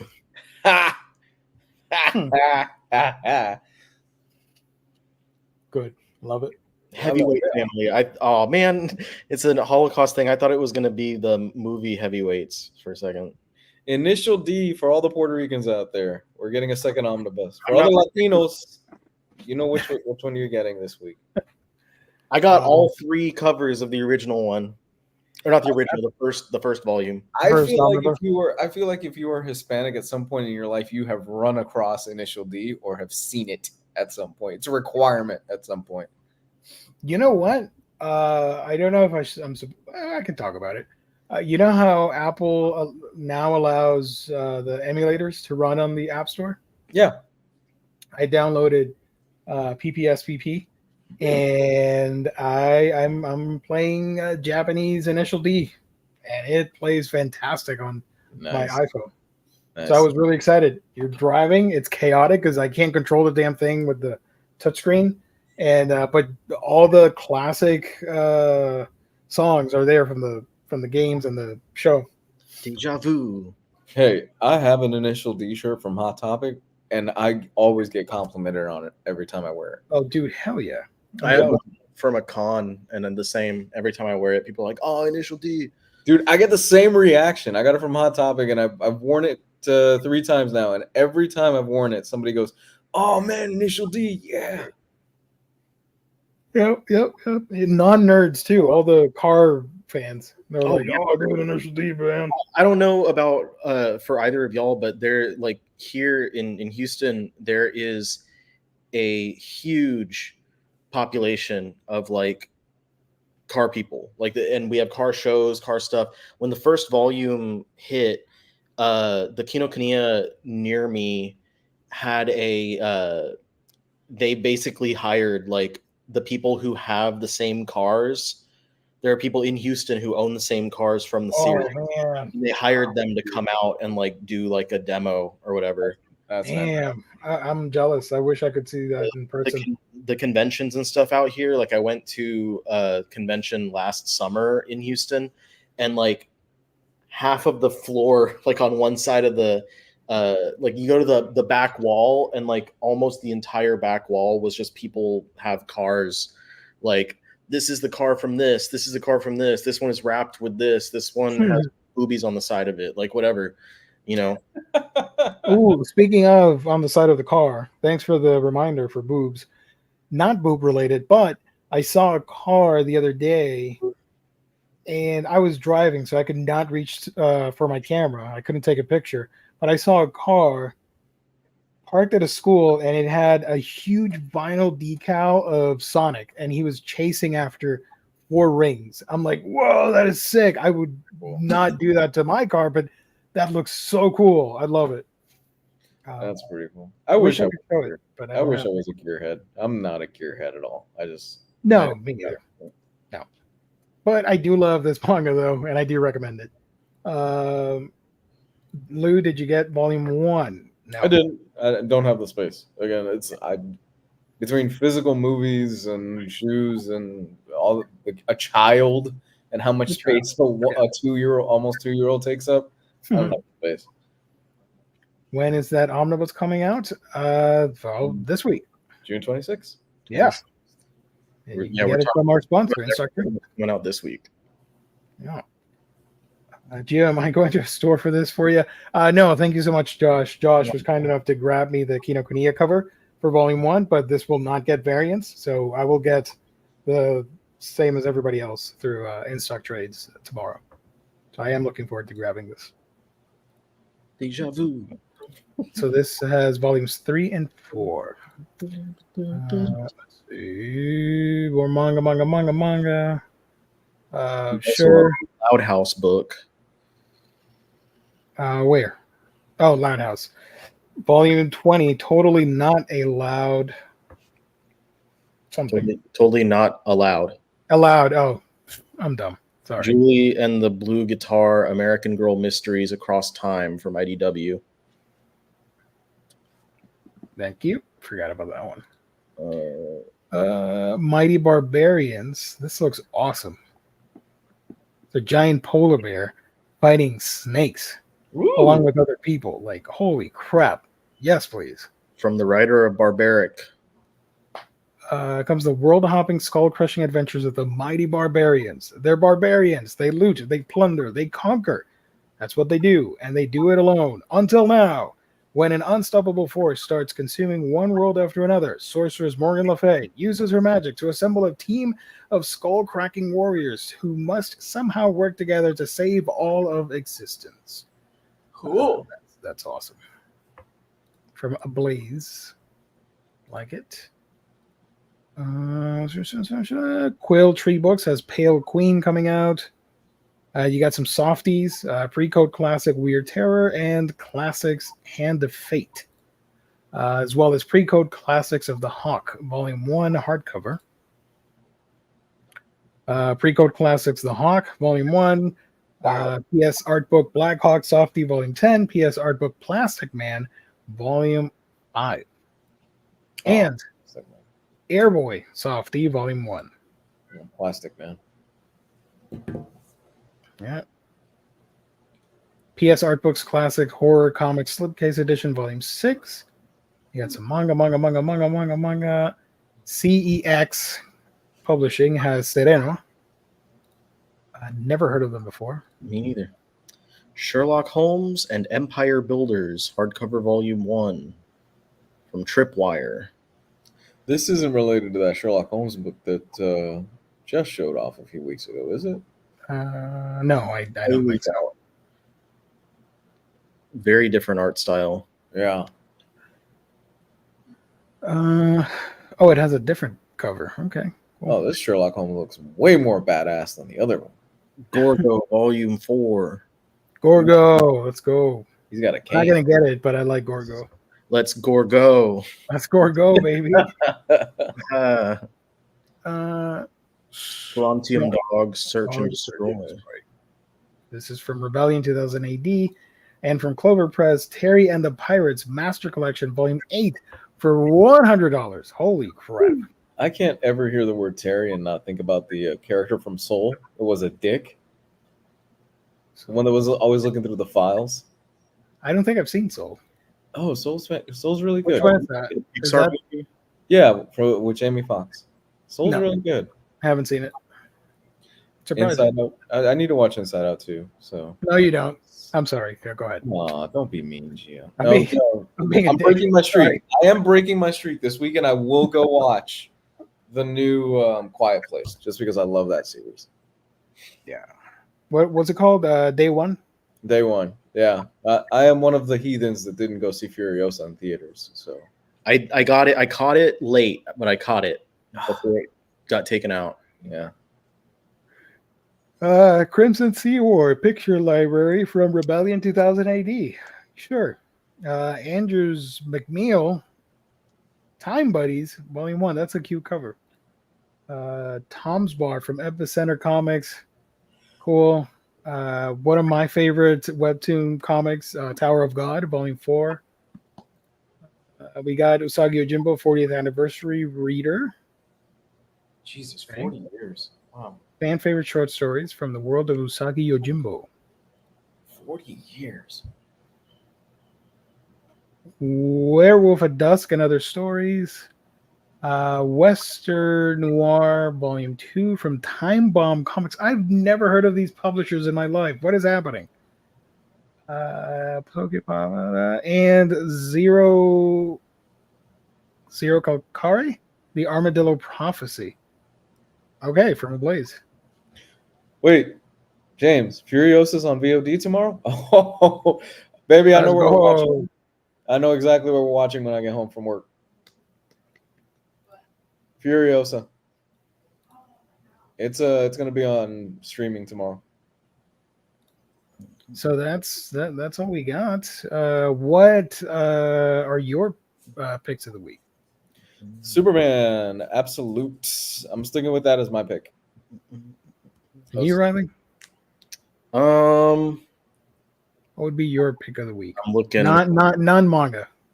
Yeah, I'm looking at the stuff. I know that I'm picking up both of those X-Men hardcovers, the Wolverine and X-Force Volume 3s.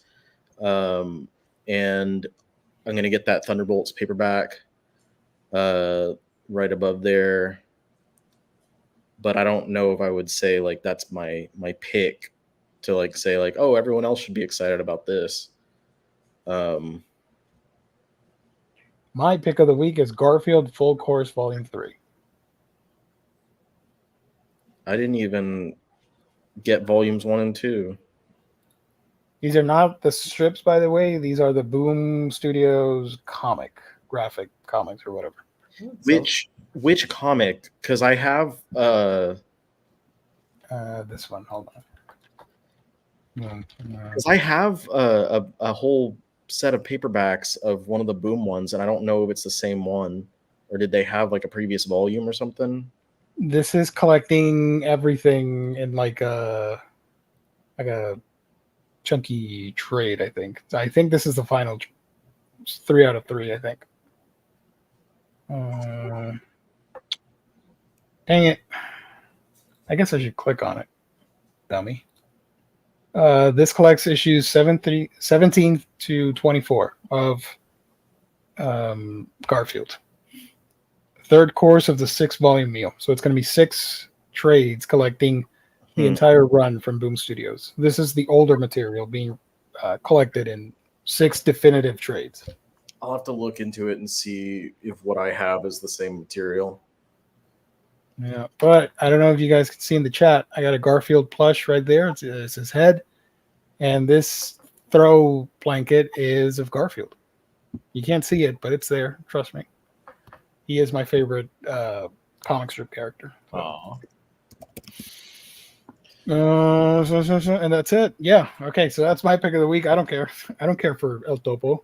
I don't care for Junior Baker, Righteous Faker. I care for my cat, my favorite cat in comics, Garfield.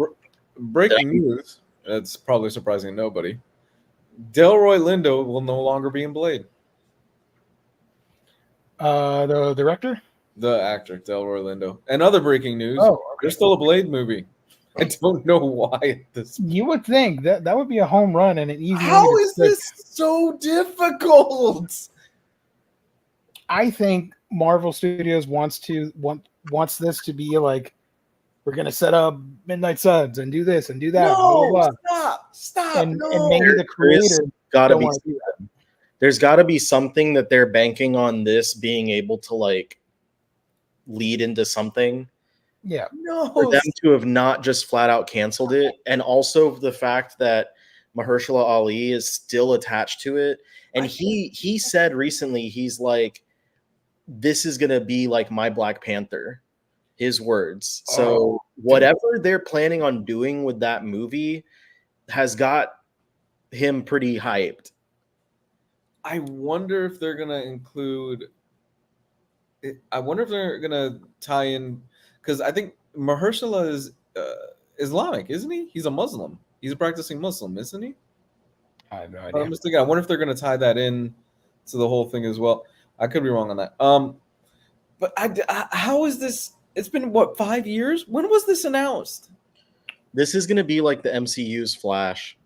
This is what this was announced 6 years ago or something like that, dude.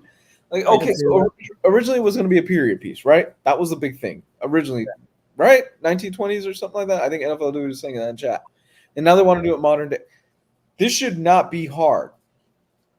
Blade, sword, vampires. You're off to the races, right? You throw in a few moments like, oh, you know, do what they did in the 90s.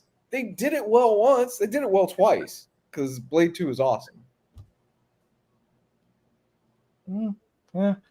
I mean, I don't know. I hope they make it. They probably will. They already made such a huge fuss over Yeah, it. they're obviously like pushing to make sure that it actually happens. It's just, what is the thing that, like, what is it about this movie that's making them like so dead set on it happening? That's what I'm curious about. And like, obviously they introduced, was it at the end of Eternals that he like cameoed with his voice or whatever, or was that Yeah. I got through that movie about after 5 times, but yes. When Jon Snow picks up the sword at the office or whatever, and he's like, so and so, you have no idea what you're getting yourself into. Something. That whole movie is cursed. I think that Marvel has just wiped that movie off the map, because wasn't there a post-credit scene where what's this face? That famous singer, I'm old now. Harry Styles. Harry Styles shows up and he's playing one of the Eternals. Yeah. And then you got Patton Oswalt and he's Puck and everything. And they try. I don't think we're gonna see them again. I don't think so either. I think that they've quietly shelved all that stuff into the back. They made a foolish decision. They picked the wrong Kirby thing to adapt. They should have done a Inhumans movie, but hey, what do I know? So that they went with the Eternals. Okay. Get the fucker that did the Werewolf by Night movie, the special. Why is he not working on something else right now? Why have we not gotten a sequel to Werewolf by Night? Werewolf by Night, I still stand by it, is probably the best thing of the last phase. Yeah. Maybe that was supposed to be tying in. Blade goes into a coma, then we get a Castlevania Lords of Shadow jump to modern times. Don't tease me with a good time, because that sounds great. I'm trying to find when it was announced. So, okay, 2013, Marvel been working on a script for a Blade film. 2015, Snipes said that he hoped to reprise the role. 2019, they announced the Blade reboot set in the MCU with Mahershala Ali. So, 2019, it was 5 years ago. Mahershala's not getting younger. He's not getting younger either. We don't talk about that, James. In July of 2019, so almost exactly 5 years ago, and it's currently scheduled to release towards the end of next year. So I don't think this is happening.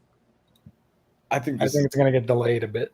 I think it's either going to get delayed or they're just going to shelve it indefinitely and go, because Mahershala's been waiting on this for 5 years, and he, as an actor, you don't want to keep waiting on a project that may never show up. They've gone through 3 directors at this point, and writers, and they can't find a solid thing.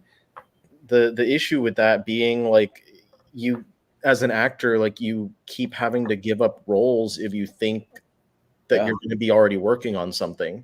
Yeah. And he's done some stuff since then. He was did the voice cameo in Eternals in 2021, but I'm looking and he has Swan Song. He was the voice of Uncle Aaron in Across the Spider-Verse. He was great in that. Leave the World Behind, and then 2025 right now is credited to appear in Wildwood and Jurassic World 4. So at this point, it's like it seems like he's taking on other work already.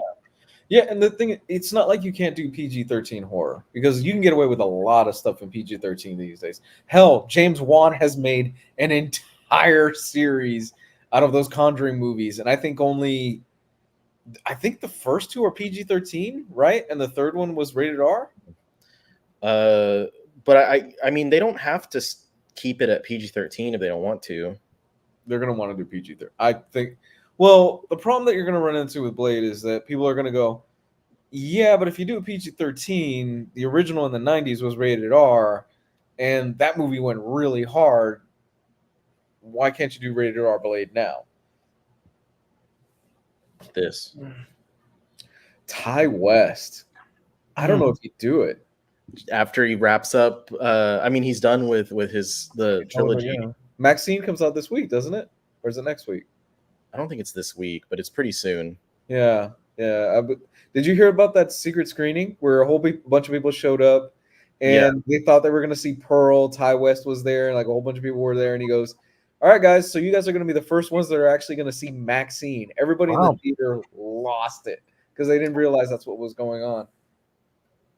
And you still were people though that were upset because they were like, "I haven't seen Pearl though." I have Pearl. I haven't seen it yet. It's pretty good. It's a very strong departure. Like that's the cool thing about this trilogy is like each of the three movies are very different types of movies. Yeah. And you can honestly just watch each one without the other and you'll be fine. I loved X. X is awesome. That's a really good throwback slasher. Maxine, July 5th. The day after my birthday. Might have to. It's right around the corner. Yeah. I'm still trying to see if I have that day off or not. They'll use Deadpool Wolverine as a test for how R-rated MCU will go. I don't know if that's the best thing to use as a test because inherently, like Deadpool and Wolverine are going to sell. Oh yeah, like the fact that it's if they did make it PG-13, it still would have sold. People would have been upset because they're like, why are we doing PG-13 for Deadpool? But like, if they really wanted to test R-rated for the MCU, they would use something that wasn't inherently already going to be a moneymaker. Here's a question. We've got a few minutes left, I think, before we kind of wrap up. Deadpool and Wolverine, does it crack $1 billion? I think it gets close. Depends on if it's good. If it's really good, like the trailers seem, I think it has a shot of being the next one to crack $1 billion for Marvel. Just of the characters alone, I think easily the 700 to 800 million. Yes, I was going with 700 to 800 as well, but I think it's got a shot at that $1 billion. Yeah, I don't know the value of $1 in regards to Hollywood right now. Yeah. Like, what are movies making right now? The entire movie industry is in a slump right now. Nothing is breaking well right now. Right. So that's what I'm like. I don't know what's the last thing that did really well? Kingdom of the Planet of the Apes, I think, is doing really well. Dude. I mean, if you're talking about a huge blockbuster, it was Oppenheimer and Barbie. Okay. But this year, I think Kingdom, if I'm not mistaken. Maybe I think Inside Out 2 is doing pretty well as well. Yes, Inside Out is doing well. I did see that. So I want to see how much money Kingdom of the Planet of the Apes is getting. Not a lot compared to other properties, I think. Right. I might be wrong. Right. And don't get it twisted. Million. Don't get it twisted. I'm not one of these idiots online that thinks, oh, the movie has to cross $1 billion or it's a flop. That's fucking stupid. No, it doesn't have to cross $1 billion to be successful. But we're just throwing a number out there. I think it'd be interesting to see if a rated R movie would do well. And if it crosses that $1 billion. Yeah. Dune was the highest. And so far, Dune, that's right. I forgot that was this year. Inside Out 2 has surpassed it, and just 724 million so far. Dune had 711, and Inside Out just came out last week. So I think Inside Out might have a chance at $1 billion. And it's the first big like summer movie, technically, because the summer did start this weekend. Oh, I think June 21st is the official first day of the summer. okay. So obviously box office is going to be bigger for the summer. I'm actually just thinking about it, and it's impressive that Dune made that much coming out in March. Yeah. Yeah, because you would think that would be a summer blockbuster. I don't know why I keep associating Dune 2 with November of last year. In my head, it doesn't feel like it came out this year. Yeah. Sorry, I'm going through some chatters. I do want to talk about this because it's not funny, but I laughed for a little bit because this was not the intention. So shout out to our boy here, Lash. I hope I'm saying your name correctly. Mm-hmm. I saw this comment, and no, not this one. Hold on, before I highlight it. And I got scared for a minute. Where is it? Because you didn't finish it, and I'm like, oh man, what the hell did I do? I saw this. You seem like a really nice, thank you. But I thought naive. What the hell did I do? Because I'm talking about the Inhumans. What's up? But no. I am so sorry. The reason is that I get overwhelmed by so many comments, and I just start picking and choosing randomly. And I am so sorry. If you watch my any of the streams I'm on, I'm usually the one conducting this whole orchestra mess of a show, and I always try and at least highlight everybody because I don't want to leave people out. So I do apologize on that. So I pulled some comments from our friend here. Garfield is the most cynical comic ever. Jim was just in it for the money. Was he really? I mean, I'll say this: I was naive because I grew up as a kid. I didn't pay attention to the backstory behind the strip, so I don't know. Here's a manga question: which series do you have drawn by Ryoichi Ikegami? Riley has a bunch, right? I do. I have Crying Freeman. I have Sanctuary. I have one. Which one was it? Trillion Game is coming out soon. I have I think there was another one that was in whatever. I'm sorry, but I want to say like it's kind of ridiculous to accuse of like ignoring comments when like you're in the chat and can see how many people are commenting. And like Gio's too nice to say this, but I will. Like there were 50 plus people watching. There are tons of comments going on. We're having conversations. Gio's being nice enough to run this whole thing. He does like at least a couple times a week just for the sake of having fun. And it's really like it irritates me to see someone going in and like accusing Gio with like a backhanded compliment saying, you seem like a really likable person. You seem nice, but you're irritating me because of this, that, and this. That irritates me personally quite a bit. And I would have continued, like Gio's a much better person than me. I would have continued to just ignore all the comments because it's ridiculous, in my opinion. Gotcha. Those are my 2 cents. Good. Lash, don't worry about it. It's all good, buddy. Keep watching. We enjoy having you here regardless. Sorry that I didn't get through all the comments. But I will answer about the Ikegami because I'm curious because I think I do have something. I'm looking through the catalog. I do not, but he was an assistant on Gegege no Kitaro, so that sort of counts, I guess. And Crying Freeman, I think, is the only one I've checked out and wasn't a fan of. But unfortunately, I don't have a bunch of stuff from Ikegami. Sorry. I have looking now as well. I have Wounded Man, Mai the Psychic Girl, Crying Freeman, Offered, Sanctuary, I think I just the first volume of Strain, and that's all I have. There you go. Homie has a lot of not safe for work stuff that I can't highlight, fortunately. Yeah. There's a manga here with somebody's boob being plucked out, like if it's an apple instead of a boob. I can't show that. We're gonna get demonetized, or struck down. I don't know, one of the two. Speaking of striking down, the one website where you can get amazing deals to strike down that to read pile of yours is InStockTrades.com, your home for all things collected editions.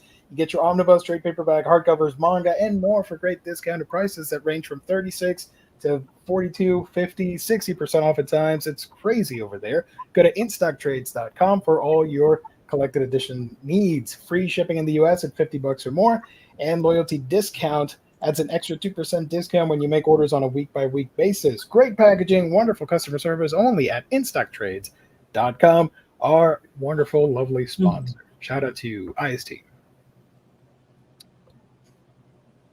It's a hell of a transition. Sorry. I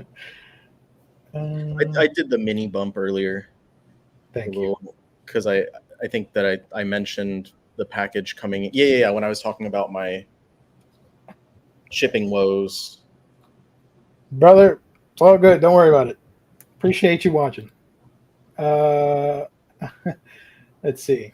Hope Jess is doing well. Oh, he's doing well. Trust me. He's 100%. He just had other commitments that he'll talk about on whenever he's on. I don't know. But he's Chris Kaufman brings up a good point, and I've kind of noticed this a lot more with other streamers. I don't know if you guys have. A lot of other streamers now, they won't even address the chat without taking money. And I think that's kind of fucked up. I hate when there's like a super popular streamer, and I watch super popular streamers from time to time, and they have thousands of people.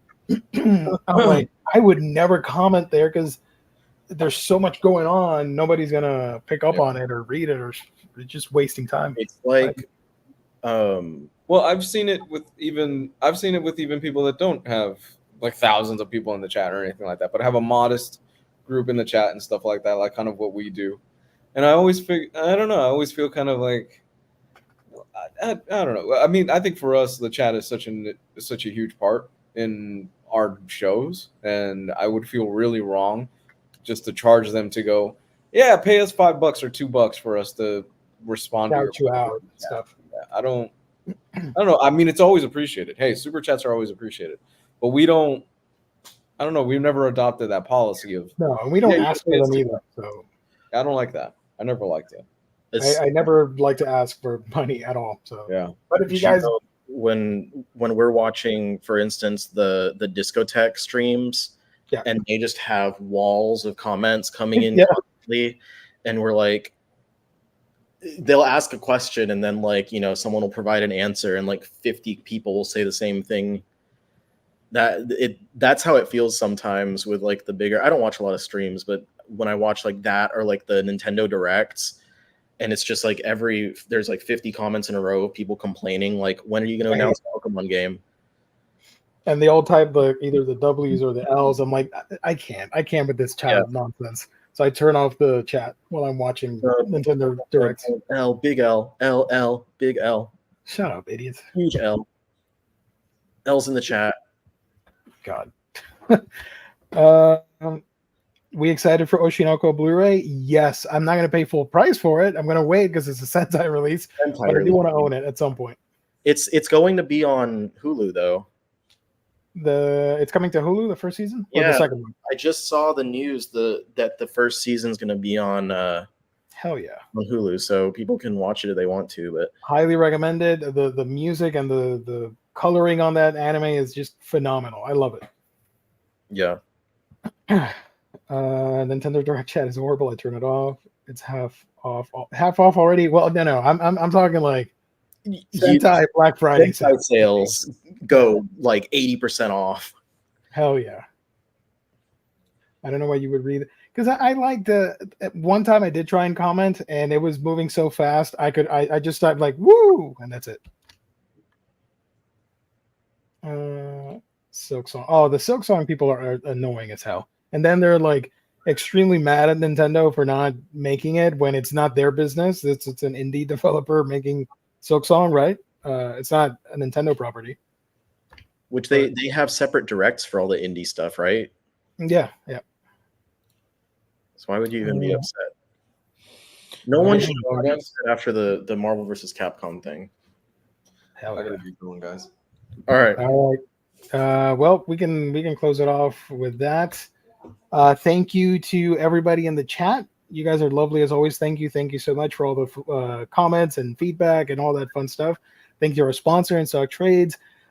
Easy Comics Guide. You can't find them anywhere but here, Mondays and Wednesdays. That's it.